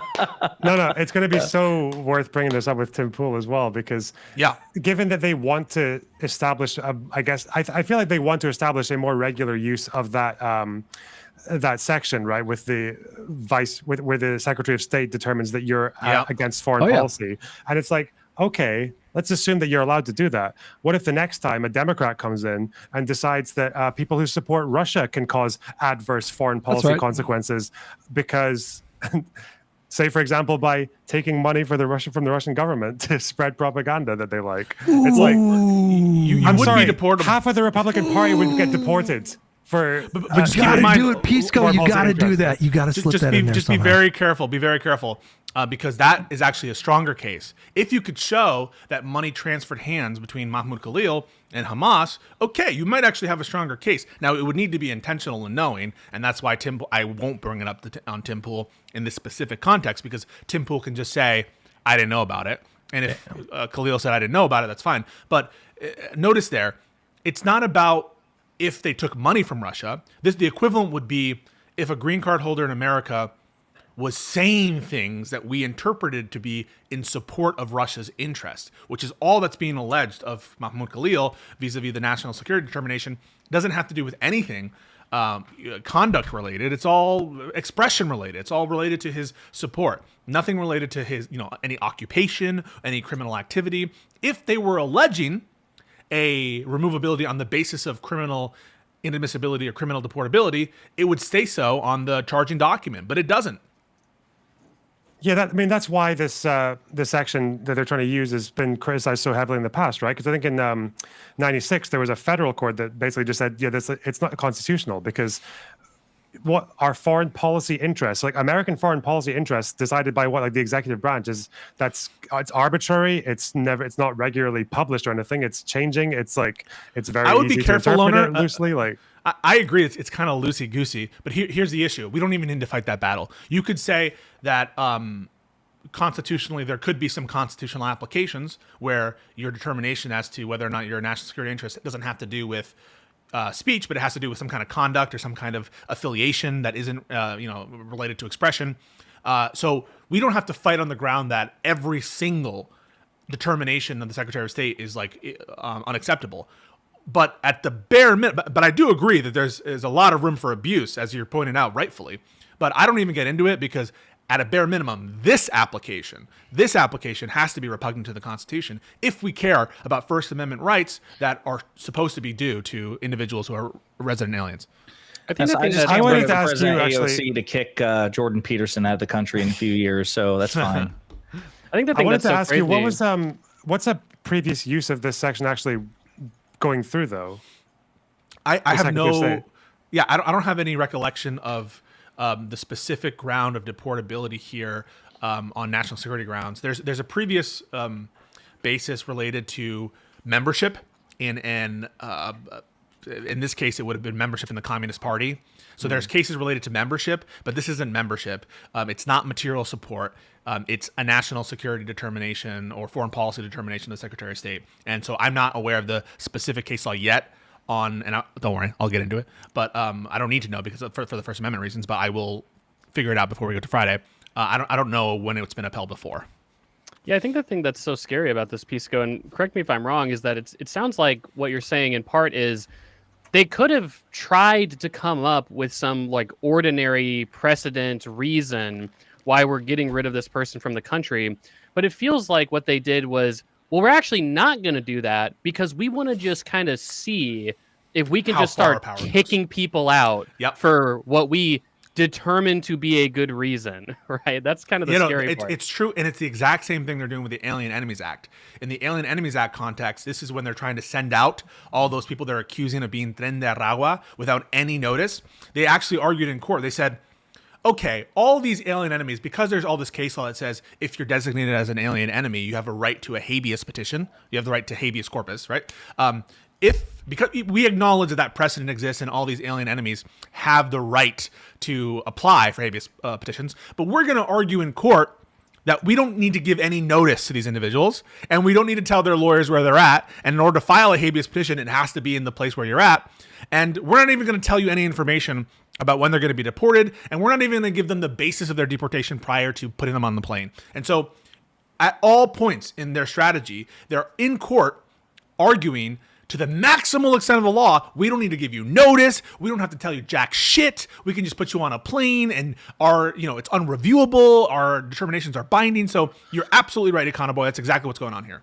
Yeah, it seems like weren't they arguing that these things were non-justiciable too, and that they could invoke state secret doctrine to prevent judges from reviewing the shit? I mean, it's insane. I mean, they're saying political question. They're saying you can't even get the secrets to determine whether we followed your order, right? So they're saying you can't have the information, judge, for you to determine whether or not we're following the order. They didn't even argue that they follow the order. They're saying the order is invalid, but even if it's not, we can't give you the information sufficient for you to determine whether or not we followed your order, even if it is valid. So it's all bullshit. Is this at all linked to the Supreme Court ruling about immunity? I mean, do you have a sense that the administration feels like they're like above review, like broadly?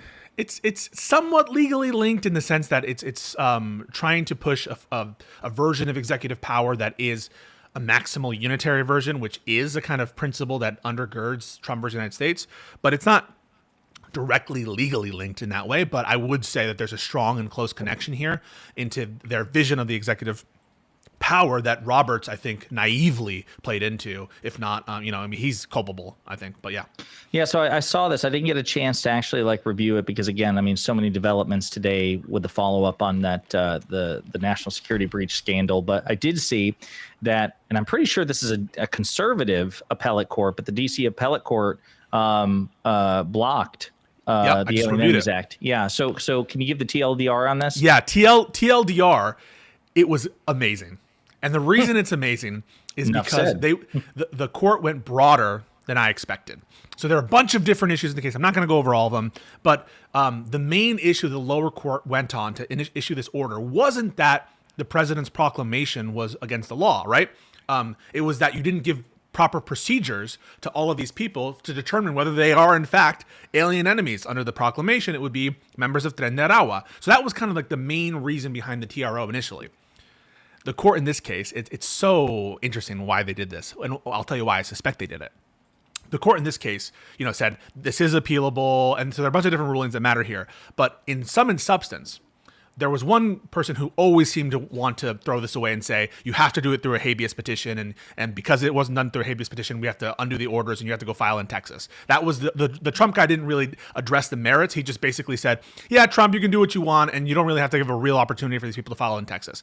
But the main opinion that is holding is attacking the proclamation itself. It's going further than what the district court said. It says, of course the courts have the power to interpret what invasion means. Of course the courts have the power to interpret what incursion means.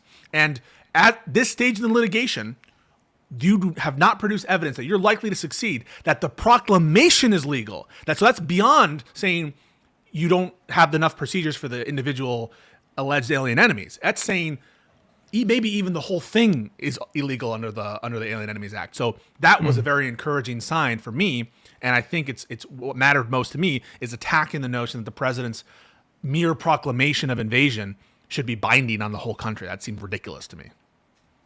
Yeah, that's really encouraging. I was concerned just based on the composition of the court. Although I believe it was a favorable panel for Trump. If I remember correctly, though, this was also the avenue by which the Trump immunity decision went up to the Supreme Court, and they also ruled against Trump immunity too. I think on a 2-, I don't know if it was a 3-0, but I think it was a 2-1 margin. So I just want to say one more thing on this. It's kind of interesting why the court went to the kind of more broad approach, and it's because the Reagan and everyone was on pins and needles because I expected this to go for Trump, and the reason was because you had this one bullshit. Obvious and oral argument. The Trump appointed judge who was kind of poo-pooing stuff and making it sound like he was going to was that the one who dissented? Was it Walker? Yeah, it's Walker. Yep. And the other one is a Reagan appointee who is on the record in other opinions saying illegal immigrants have no due process rights. So we had one person who said there's no due process rights, and the other one who in oral arguments was really showing his hand.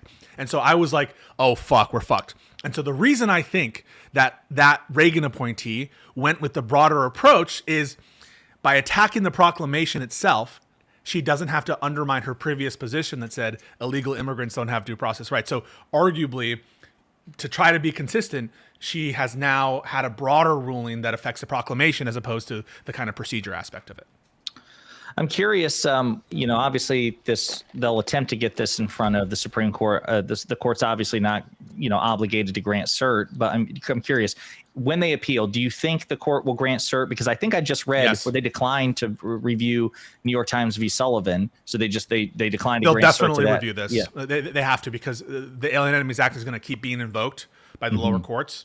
And eventually there'll be some tension between courts and so I really do think that the Supreme Court's going to take a look at this 100%. And especially because it's coming on the shadow docket, kind of a TRO stage.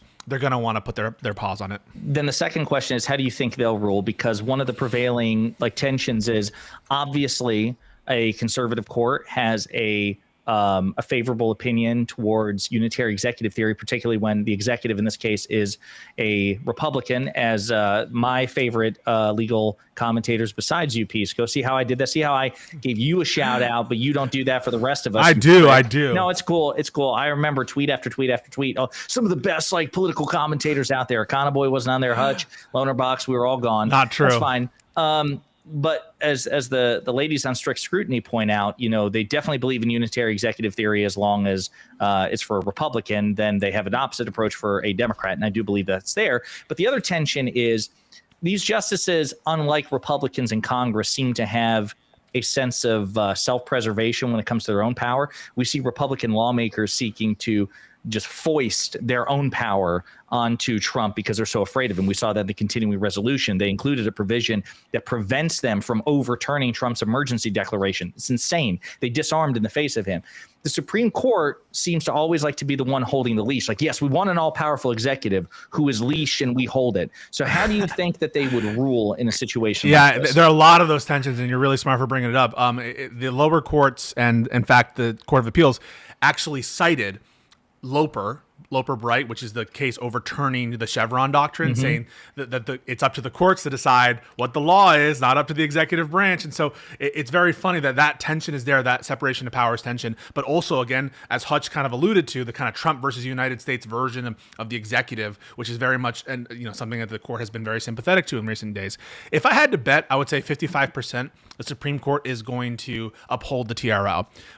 Every time that Trump is going to the Supreme Court, he's going in a bad procedural posture because he's rushing things. Oftentimes that's been successful for him, but in terms of the actual formalistic legal strategy, you give yourself a lot of disadvantages by doing that kind of rushing to the Supreme Court. And so on the one hand, I think the procedural posture favors the plaintiffs and not the government. And also I do think that there's enough of these kind of Roberts spoke out about the attacks on Judge Boasberg, and very much at issue is the legitimacy of Boasberg and whether or not the order was followed. And so I think that Roberts is not going to take too kindly to some of these arguments. I think roughly the same thing about Barrett. I don't think that she's going to try to give away the judicial role here in analyzing a statute, and especially on due process grounds. I think they're very scared about that notion of eliminating all judicial review for all these deportations. So for that reason, I think I'm at 55% that the Supreme Court would affirm this TRO on some ground, or at least say that it's not reviewable. That said, do not have that confidence in terms of being rest assured, because you never know when they're going to throw you a curveball. And if they undo the TRO, they're going to start deporting people right away without notifying their lawyers, without giving them any opportunity to do anything else. It's going to be really fucked up, and they're going to send them to slave camps in El Salvador. So I've got one final thing to add on the court thing, and then if you guys have any other things you want to talk about, we can. I also have a separate topic that I want to close on that I think will be a lot of fun for us, including Lonerbox, and it's gonna hit Pisco right in the feels. He's gonna enjoy this one, and it's about the Young Turks. But to close the loop on the judge thing, Fun. The other thing I want to point out is Mike Johnson, recently indicated he's allegedly a constitutional scholar, and he pointed out that Article 3 does grant Congress the power to basically eliminate federal courts under the Supreme Court. And I pointed this out that he's actually true. Congress is supposed to be the predominant branch. They are the final hand on top. And outside the Supreme Court, Congress can abolish any court under the Supreme Court, according to the Constitution. And it was hinted by Johnson that maybe that's an avenue that they would pursue if the Trump administration kept being successfully legally challenged. What do you think about that kind of saber rattling? And are you surprised that he's gesturing in that direction? I don't think anything will happen because I'm not sure the Republicans have the numbers to be that bold. But the fact that he's stating it, do you think that that's an escalation? That's a very Josiah-like tone to take. I do think it's an escalation. I don't think it's going to go anywhere. I think it's more red meat, though, because, I don't think they'll have the votes in the Senate. And I don't even think they want to do it in the House, to be honest. So I don't think it's going to go anywhere, but I do agree that Congress could do it. Yeah, that's the thing. I don't like Mike Johnson a lot. I think he's a bad faith actor, but when he's right, he's right. And this is something that I think the Democrats and really everybody need to think about. That Congress that we don't have three co-equal branches. This is Jamie Raskin's right. We have three coordinate branches, and Congress was always meant to be the most powerful branch. And outside the Supreme Court, they can fuck the judiciary. Every conservative court, every district he court. says that the judiciary is saving our asses every day. I mean, like, come on, Josiah. You say this right now, but the judiciary branch right now is the judicial branch is doing some good work for Americans. And this is exactly what I predicted, that they would be a backstop, even as conflicted and problematic as the judiciary has been. I want somebody to clip that, because if the Supreme Court rules in favor of Trump, then Pisco will bend the knee and he will support a 100% maximalist Josiah approach in which we pack the court to 50 Supreme Court justices. I'm just saying, you can tell it's forced you into uncomfortable positions, Josiah, because no, you it's have not to sit at all. here. Not yeah, at all. you have to. No, yes, asshole, it does. no, it yes. hasn't. No, Okay, not all at right. all. All No, right, not you at all. two. Because I quote tweeted it effortlessly. I picked the quote out. I was the one who published it, and I said that Mike Johnson was right. He was right. So I want to pivot just a little bit, if you guys permit me, before we get to the Young Turks. I just want to ask Lonerbox about UK politics. So the first time that Trump, the first time that Trump was elected, we saw sort of like a symbiotic like rise of far right governments all over the world, in Brazil and various countries in Europe. This time around, Trump is obviously escalating his authoritarian tendencies, but what it looks like for me is that it's actually having the opposite effect this time around. It seems like the support for like the opposition parties have been galvanized because of Trump's antagonistic nature with Canada, Mexico, the EU. Can you speak to that a little bit? Is the far right doing well? Are they suffering right now? I mean, with the last poll that we had, I think at the beginning of this month, has Reform 1 point behind Labour. Reform are equivalent of basically, like, they're as close as you get to Trump here. They're a party of. Do you guys know what a spiv is? Of course. No. Okay, imagine just like the tackiest like tweed jacket dipshit, like cheap suit with a briefcase selling black marketed goods out of a car boot. Like those kind of people, just like these, yeah, they're kind of seen as these kind of like London black marketeer kind of hustlers. Just like sleaze bags, basically. That's what Reform are. They'll put out manifestos and they'll say like, this isn't actually a manifesto, it's a contract, because you have to stick to a contract. And they'll say like, oh, we're unlike all the other parties, we found like 50 billion pounds of waste in all of these, but they won't tell you where it is, even though every other party only seems to find 1 billion in waste, which is basically code for we're going to cut all the social spending programs that we don't like, that actually aren't wasteful at all and are really important to people. So they're like that. And also they do all the anti-immigration stuff, even though all of the seats that they won in the last election were in 90+% white areas. So yeah, we had it with like Boris and Brexit, people like imitating the kind of Trump method. So it's helped them here. Yeah. Well, they're doing worse than the first time around, right? Because the first time around, the conservatives were in control of government the whole time, right? Yeah, conservatives were in control, but the problem now is that people have just lost faith in the conservatives because they they changed prime ministers a lot. They had a lot of internal conflict, and a lot of their members and voters have moved to the farther right party. So the right wing combined has a lot more support than Labour does, the two right wing parties. The problem now is that there's just kind of like a passing of the torch happening, and the Conservative Party is just like 200-300-year-old movement that is getting very quickly replaced by Reform. So I think if there's an next election, then a right-wing coalition between Conservatives and Reform would be unbeatable, but they just haven't done it yet. What do you think the Labour Party would have to do to preserve their hold on power right now? Like if you were running their platform, what would you suggest? I don't know. So one thing that Keir Starmer is trying to do is he's trying to do the no you thing to Conservatives, because the Conservatives just happen to stand over the most, the largest increase in net migration of any party, like by a huge number, mostly because of Brexit plus Ukraine. So he's kind of trying to appease more right-wing people on that by saying that they're responsible on this. But for their economic policy, it's been really underwhelming. It's been very centrist. It's been it's been to the right of Biden's almost. I think. I feel like Biden would never institute a state-owned enterprise like Keir did. Loner, give him a little credit. What the energy thing? Yeah, state-owned alternative energy company. I mean, Okay, but like when we talk about infrastructure and things like that, I feel like what Keir was doing was a lot less ambitious than Biden. But it's just, I feel like the problem is with a lot of these center-left parties is that they communicate in a way that they just sound terrified of their own shadow. Like they don't really want to commit to anything kind of like bold and like one-liner-ish. Like it's all very pragmatic and let's try to keep the moderates on board on the right and everything. I feel like it just doesn't work. I saw Kamala do that as well. I thought Keir's making the same mistake. I think there needs to be some kind of like bold economic vision, but it just needs to be simple, not too expensive, but like appealing. But I don't know what you basically laid out exactly what Econo Boy has been suggesting for like a month or two now.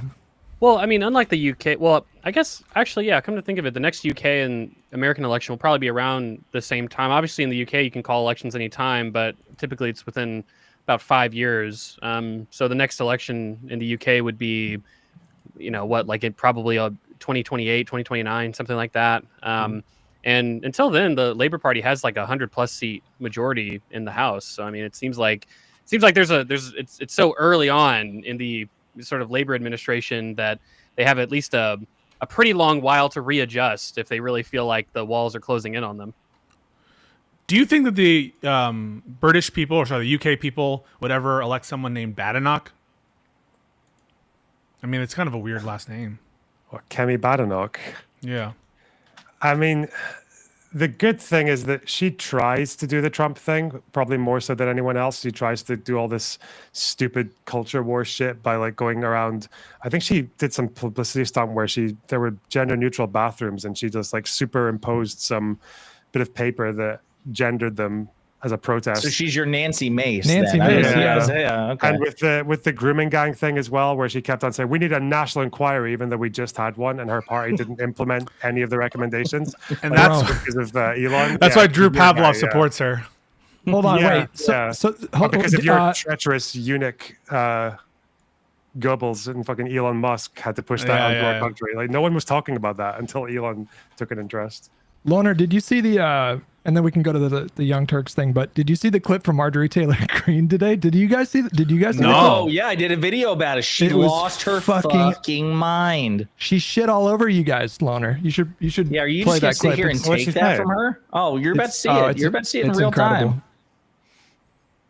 Oh, this is just you fucking wait, buddy. Just you wait. It takes me 5 minutes to upload this shit. But yeah. It might be the funniest thing she's ever said.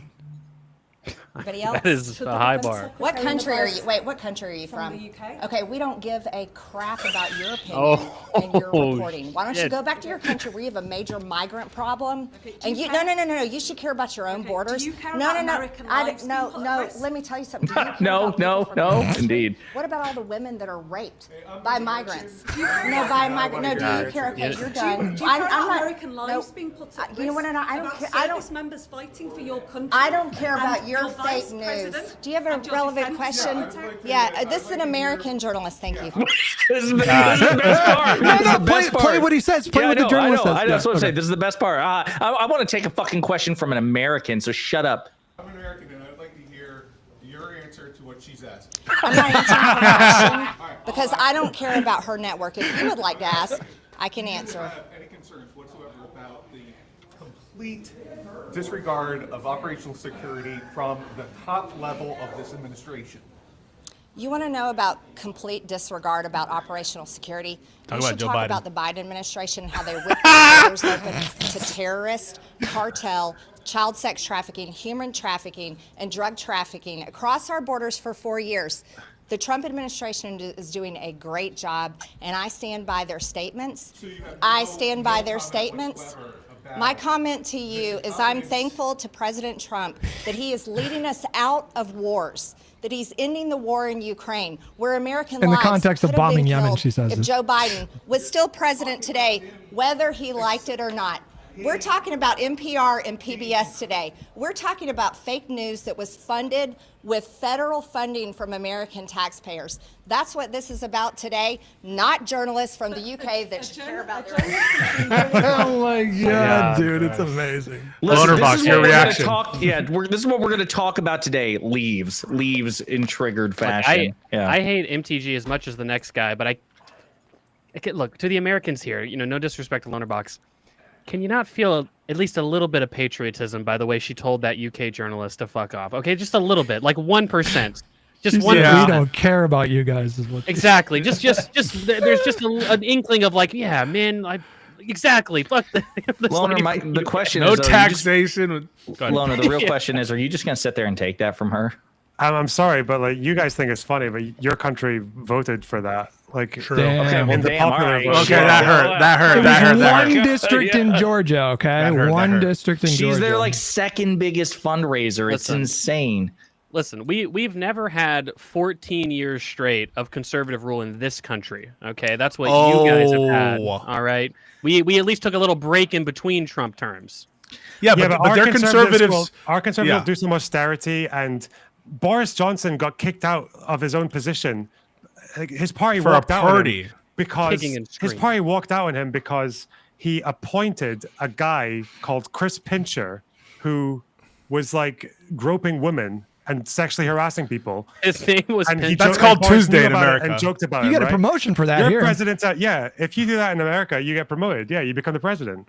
Listen, I want to hear that from some guy in the UK with your open borders. All right, you go deal with your own problems. Yeah, I think America and Britain, I think, have about the same percentage of people who are foreign-born, like 15%. Ooh, get fucked, Econo boy. Yo, Loner, did you hear the rumor that someone's going to offer that Prince Charles is going to offer United States to be a part of the Commonwealth? He's the king now. Wait, why do I need to know that? What did I say? You said Prince. Sorry, you fucking demoted him. His King. Majesty. King. Yeah. His Majesty. I don't know. You guys need a lot more. You guys need to get your act together because like the most. Would you accept us in the Commonwealth? Yes or no? Yes. The most fire the most fire that I've seen from Democrats lately is a bunch of people like hoping that America loses the tariff war. They're like watching American Democrats in my chat watching Doug Ford like, yes, tariff us, yes, hurt us. It's not great. It's not great. Yes, come on. It's not great. It's getting better though. It's getting better. We had Jasmine Crockett call Governor Abbott. Wait, you support that, Hutch? You think it's fine to make fun of disabled people? I don't. I heard you talk about the R word before too. It seems like you have a little bit of a streak there, Hot Wheels. No, so I've been successfully resisting the temptation to use the R word, but I've been like right up at the line. You know what it is though? It's like I'm seeing it everywhere, and it's become like so accepted in everyone's chat, and so it's like hard for me to not go there, but. Why are you fucking calling me out like that right now? That's I'm sorry. Cool, I'm sorry. I'm sorry. Listen, I'm sorry. No, he's prepping for Pool. He's getting ready to go for Tim Pool is what he's doing. He took a shot at me over Mike Johnson, taking a shot at you over Greg Abbott. It's for the lulz. It's for the lulz. Hutch, I agree. It's actually hard. So listen. I do agree with you. I think like her making that joke actually caused us more headaches. There is a part of it that's kind of funny though.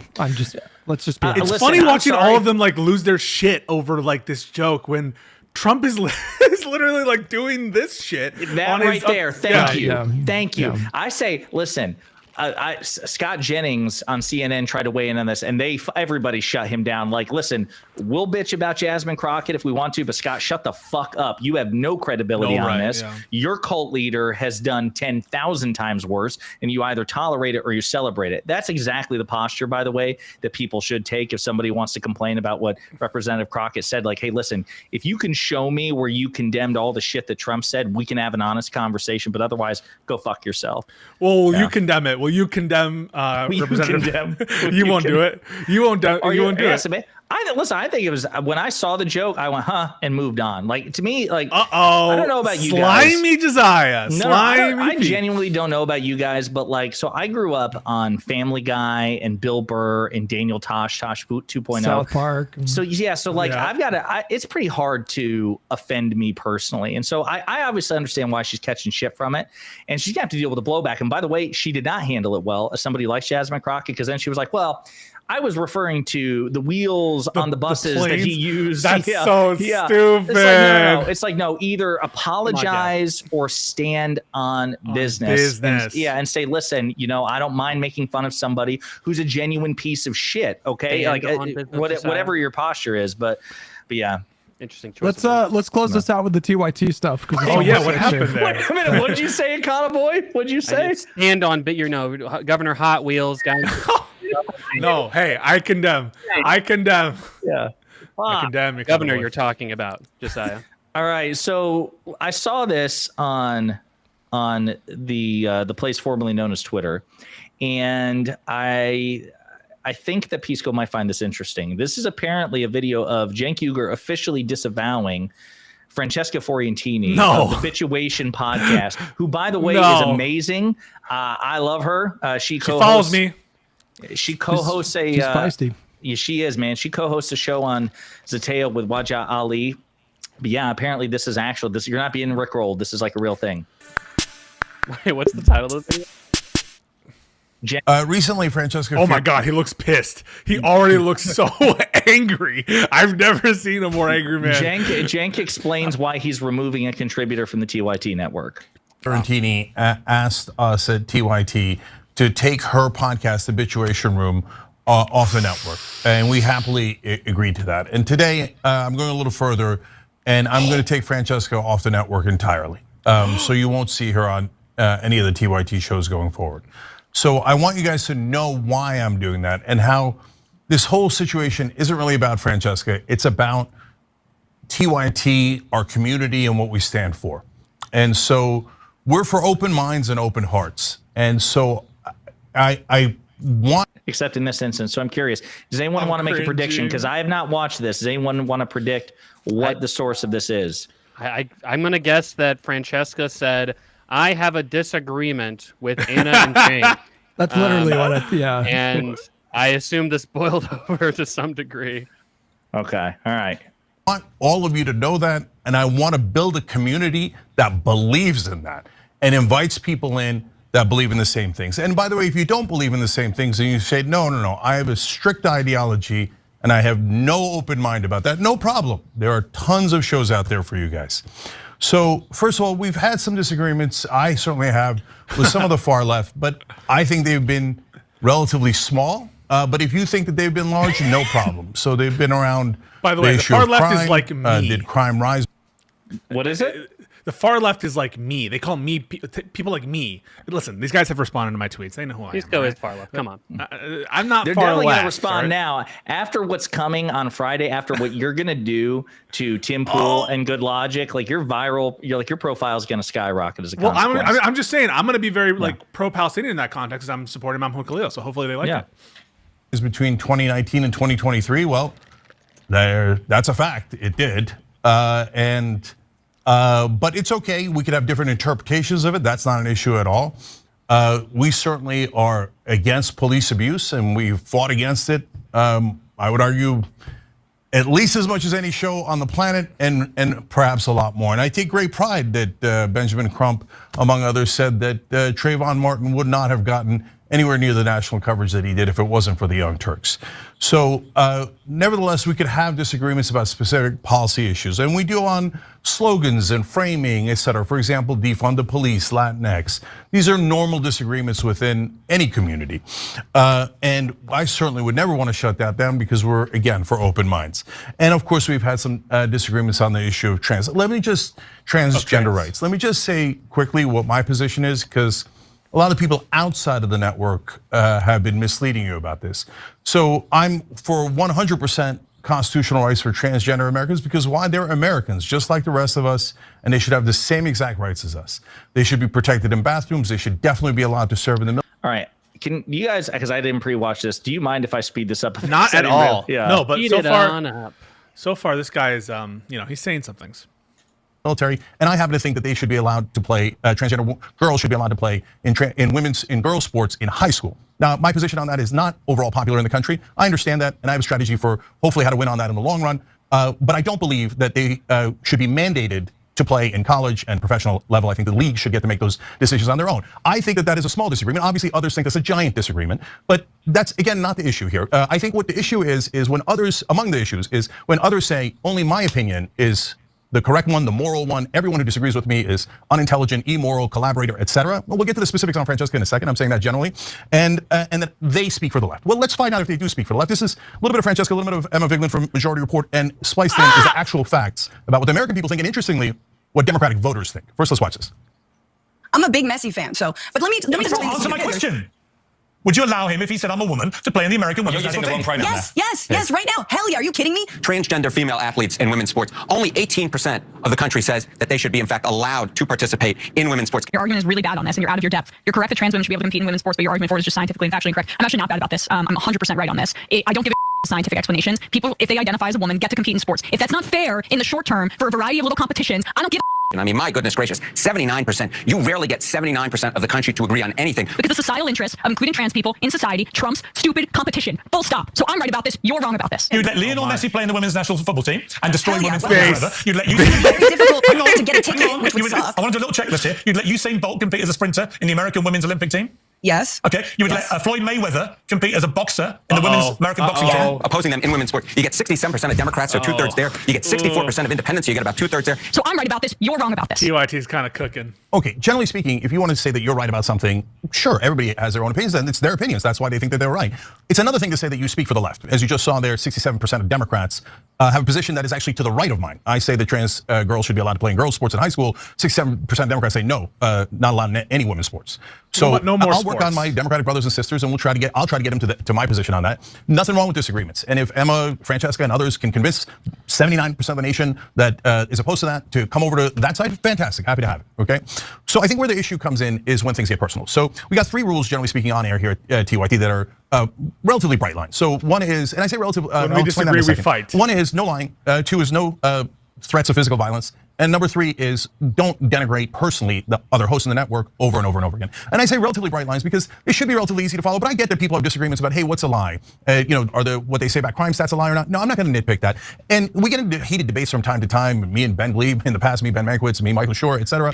And I love those debates. And from somebody might cross a line and say something they shouldn't have, but we usually hug it out. And so I'm not nitpicking here. What we're looking for is, hey, are we all rowing generally in the same direction, or are some of us drilling holes in the boat? And so are you doing it over and over again on purpose to try to create an issue? Or even if you're not trying to do it, you are creating an issue by constantly attacking our own. And I have applied this 2 other times, which I'll tell you about in a minute. This all started, unfortunately, when I went on Francesca's show, and we had what seemed like a normal conversation and debate about this issue until it made a turn. And this is part of the turn. Let me show you. I'm reminded of the book by I think his name is Michael Schneider on tyranny, and he wrote, it's like 20 lessons from the 20th century about authoritarianism and fascism. And one of the things that has come to mind when you say my strategy will protect us is he has this chapter, I'm gonna bring it up, the first part of it, called Do Not Obey in Advance. And he writes, most of the power of authoritarianism is freely given. In times like these, individuals think ahead about what a more repressive government will want and then offer themselves without being asked. A citizen who adapts in this way is teaching power what it can do. In other words, you don't have to do the sort of crackdown on the left around speech because I'm gonna do it for you. Or you don't have to come to me. Down. Again, you're misstating it. I'm doing the exact opposite. You're cracking down by saying, Cenk, you're out of bounds. So you should stop your stupid opinion. And replicating me. I can't believe that a guy who I used to admire and who I thought had a lot of fight is trying to scratch the back of people who absolutely would never do the same for them. So we just spent an hour and a half of me explaining how I'm not scratching their back. I'm trying to get I can show you more clips, to agree with us on things we believe in and we've always believed in. And you go back to scratching their back. At least the trains will run on time. The train's running on time, presumably a reference to Germany. I'm the collaborator, and I'm scratching the right wing's back by having my opinion. The opinion I've always had, an opinion I've had for years, and you guys have seen for years on the show. You're optimistic but about if you don't agree with Francesca in that particular case, and some other folks in the extreme left, well, you're not allowed to have that opinion. That is immoral by definition. And how dare you disagree with them? That makes you a right winger, a collaborator, et cetera. But if you say, hey, Cenk, look, I know that she's quoting someone, collaborating with an authoritarian government and saying that that's what you're doing and you're helping the right wing, and that she's not open to the idea of, hey, maybe there's a different strategy and a different opinion on this that gets us to the same result protecting trans folks or whichever topic we're talking about. Okay, if you're not. And at that point, I certainly hadn't done anything. I think that was, I didn't appreciate that. This but that's debate okay. happened and she's been on the net 2 months ago. I mean, this is a while ago. Yeah. Work since. Then she started to do more and more and more, and it got more and more personal. So after that discussion, this happened.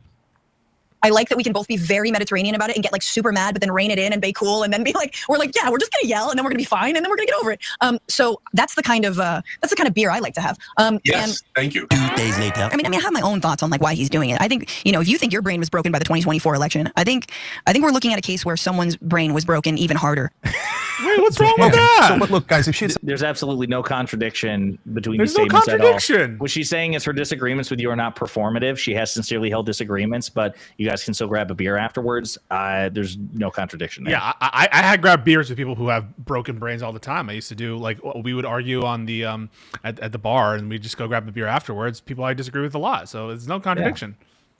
said that about another host, I probably would have drawn the line there. But it's about me, so I wanted to give more leeway. My brain is broken. And by the way, that's still, okay, the first time she's getting super personal. Collaborator, maybe that's a political opinion. Now we're a broken brain, even though we were supposed to have a beer and we were supposed to hash it out and be okay afterwards, but apparently not okay afterwards. But then that was the tip of the iceberg. She continued again and again. Here's the next one.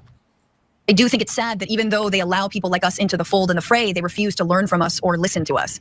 And I think that when you have been doing this work for so long and you still cannot grasp the idea of intersectionality, how race and gender and class all intertwine with one another, and how the right, the fascist goal is to divide us based on these lines. Like, I don't know like who you are. Like, I'm not even, I don't even know if you're smart. You know what I mean? I don't even know. First of all, I don't know who your political mentors are. I don't know who you look up to. I don't know what your touchstones are. I don't know if you know your history in terms of like civil rights, women's rights, gay rights struggle in this country. I don't know anything. I call into question all of that. It sounds like you are just an opportunistic mouthpiece who wants clicks time and time again.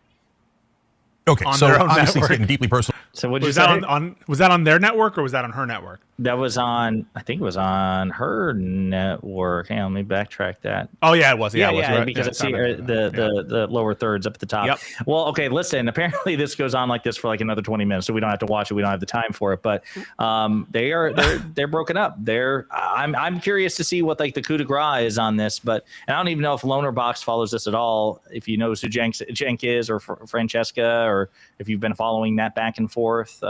Yeah, I followed it a bit. Because it's weird that he was framing it at the beginning as if it was over some disagreement about trans sports, because I thought it was to do with Cenk trying to schmooze all the right wingers. Yes, by kind of selling correct. out every point to it. You're correct. Because there was that one, oh god, there was that one clip they argued about. It was when Cenk was talking to Charlie Kirk and he tries to do this olive branch to the audience. And he's like, listen, guys, don't we all agree that trans people deserve the same constitutional rights? Like he tried to give them the most easy, like, yes ever. And then they start booing and shit. Yeah. Very divided audience. Wait a minute. No, do you remember though? But he was like, no, you listen, I was there. The audio was messed up. There were like at least 50% of them were like clapping. I'll take it. Yeah. I'll take it. Yeah. Like, I mean, listen, I don't know where you guys stand on this, but obviously there's a lot of conversation right now about how the outreach needs to look. And I know, like, for example, you know, Hutch has really been advocating for this, and I agree, which is, you know, have people who disagree on this show. And we invite people in the audience, you know, who disagree to pop in and make their case. I just think you actually have to challenge them if you're gonna do that. There's nothing wrong with a civil conversation with people you disagree with, but you don't need to do what Gavin Newsom did with Charlie Kirk. There's something actually, it's about Charlie Kirk, isn't it? He's the fucking common denominator because he fucking bamboozled Cenk. The governor of California. There's something, he's got that Nazi riz apparently to him. Yeah. You know, Jesus.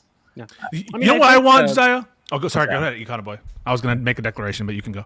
Yeah, no, I mean, I think obviously, I feel like there's kind of like a competing, there's competing passions, I guess, in TYT, where on one hand they're saying, look, the left has a history of kind of like eating their own and being like sort of overly punitive on disagreements, which might seem minor.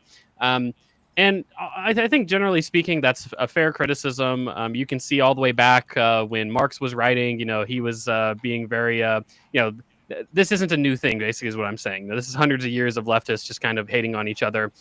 It's what we do best. But obviously, at the same time, though, it feels like Cenk and Anna, they've been kind of like unwilling to reckon with this very legitimate criticism, which is, you know, hey, look, I mean, as much as the left kind of fights and, you know, goes inward, he said it in that clip, oh, well, as long as I feel like at least we're moving in the right direction.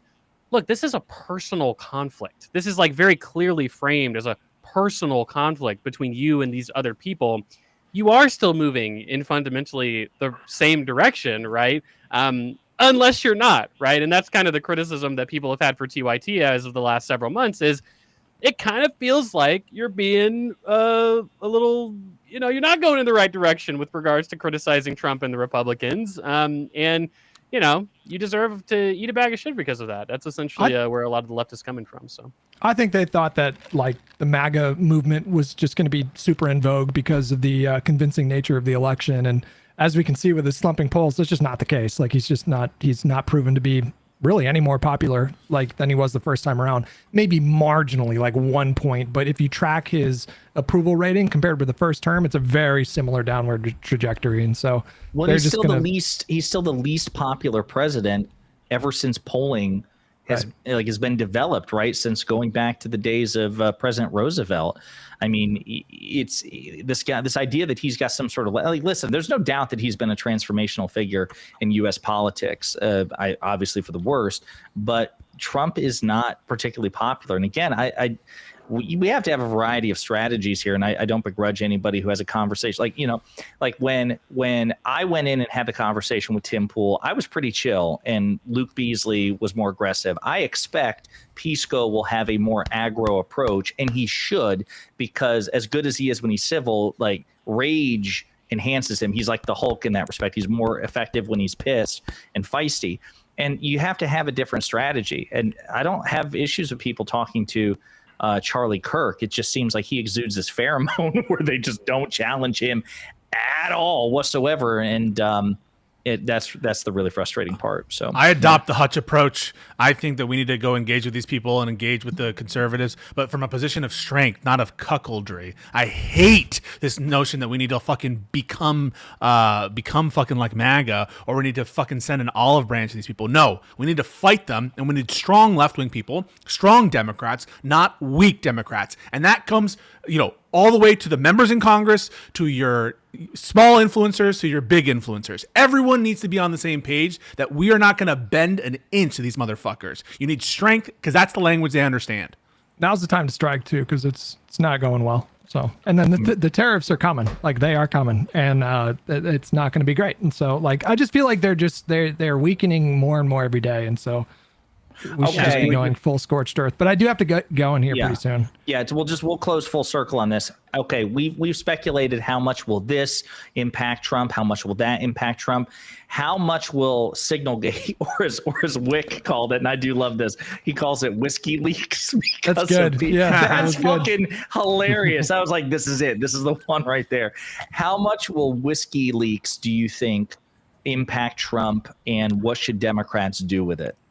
I predict it will have a trivial impact on Trump's popularity. And what should Democrats do? I mean, Democrats, obviously, as soon as they win the midterms, they should open up impeachment hearings. They should open up full-blown 100%. Investigations. Benghazi the shit out of it. Yeah.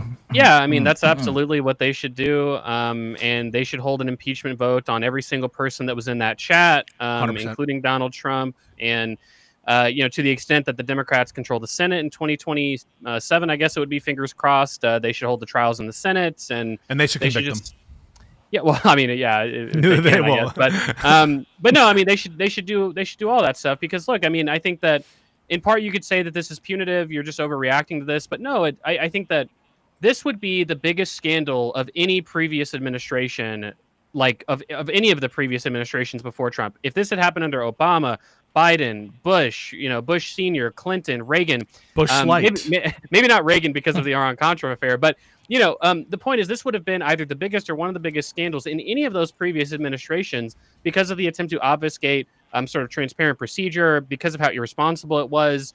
And so holding investigations, holding impeachment hearings is totally appropriate in this circumstance. It's only relatively inappropriate because Trump does so much crazy shit. And so I think that's what Democrats should do. They should not let this go. Yeah. Hutch, Pisco, anything? Same.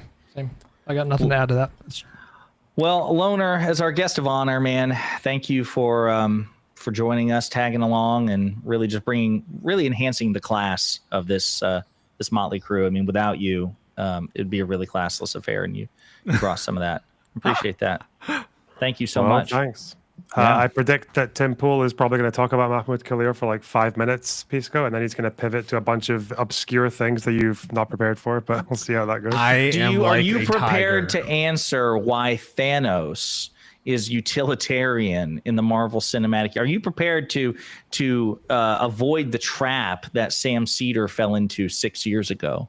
What was that trap? The utilitarianism? In all seriousness, it was something like they had a debate. And I remember because it was Sam Cedar and Tim Pool were having a debate, and To be fair, Sam's philosophy stuff is actually really terrible. And he just don't say struggles. shit you don't know. Right. But nonetheless, he'll tell you that. though, He'll tell you that he doesn't. He doesn't talk about it. Yeah. Right. Like Tim Pool, he was having a debate with Sam Cedar, and he was kind of saying like, well, the left and their consequentialism. I mean, consequentialism, that's like the enemy in a lot of works of fiction. Look at Thanos, right? His justification was, oh, well, it's better for the half of people that don't get killed.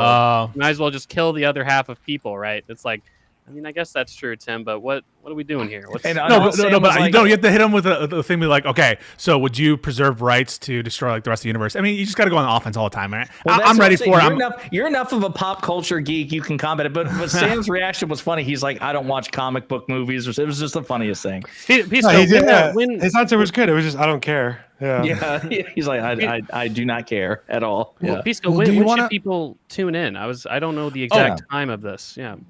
10 a.m. Eastern on the Timcast channel, and it'll be live. And I'll probably try to on Friday. Yeah. Okay. We'll watch that on the stream. I might honestly, guys, like in all seriousness, I thought about sending you all a text because like normally I start recording at I start at 10 o'clock or whatever, but I'm thinking, would you guys want to do like a live react? I probably won't watch it live. It's a little early, and I've been sleeping a little bit more. I'll get up early, Josiah. That would be really fun. All right. Well, folks, appreciate you. Thanks to everybody for tuning in. Please be sure to like and subscribe on Lonerbox's channel, Hutch's, Actually, wait, yeah, Loner. Do you want to plug your socials? It's just Lonerbox on all the things. What? There you go. Yeah. Lonerbox live on YouTube, right? Yeah. What'd you say? Lonerbox live on YouTube. He has two. He has Lonerbox live, and then he has Bonerbox live. True. All right, people. Thank you so much, and we'll see you next week. If you're in Wisconsin, goddamn it, you're an eligible voter. April 1st. April 1st is the election. You can early vote between now and then. April 1st, please vote against the Elon Musk backed candidate.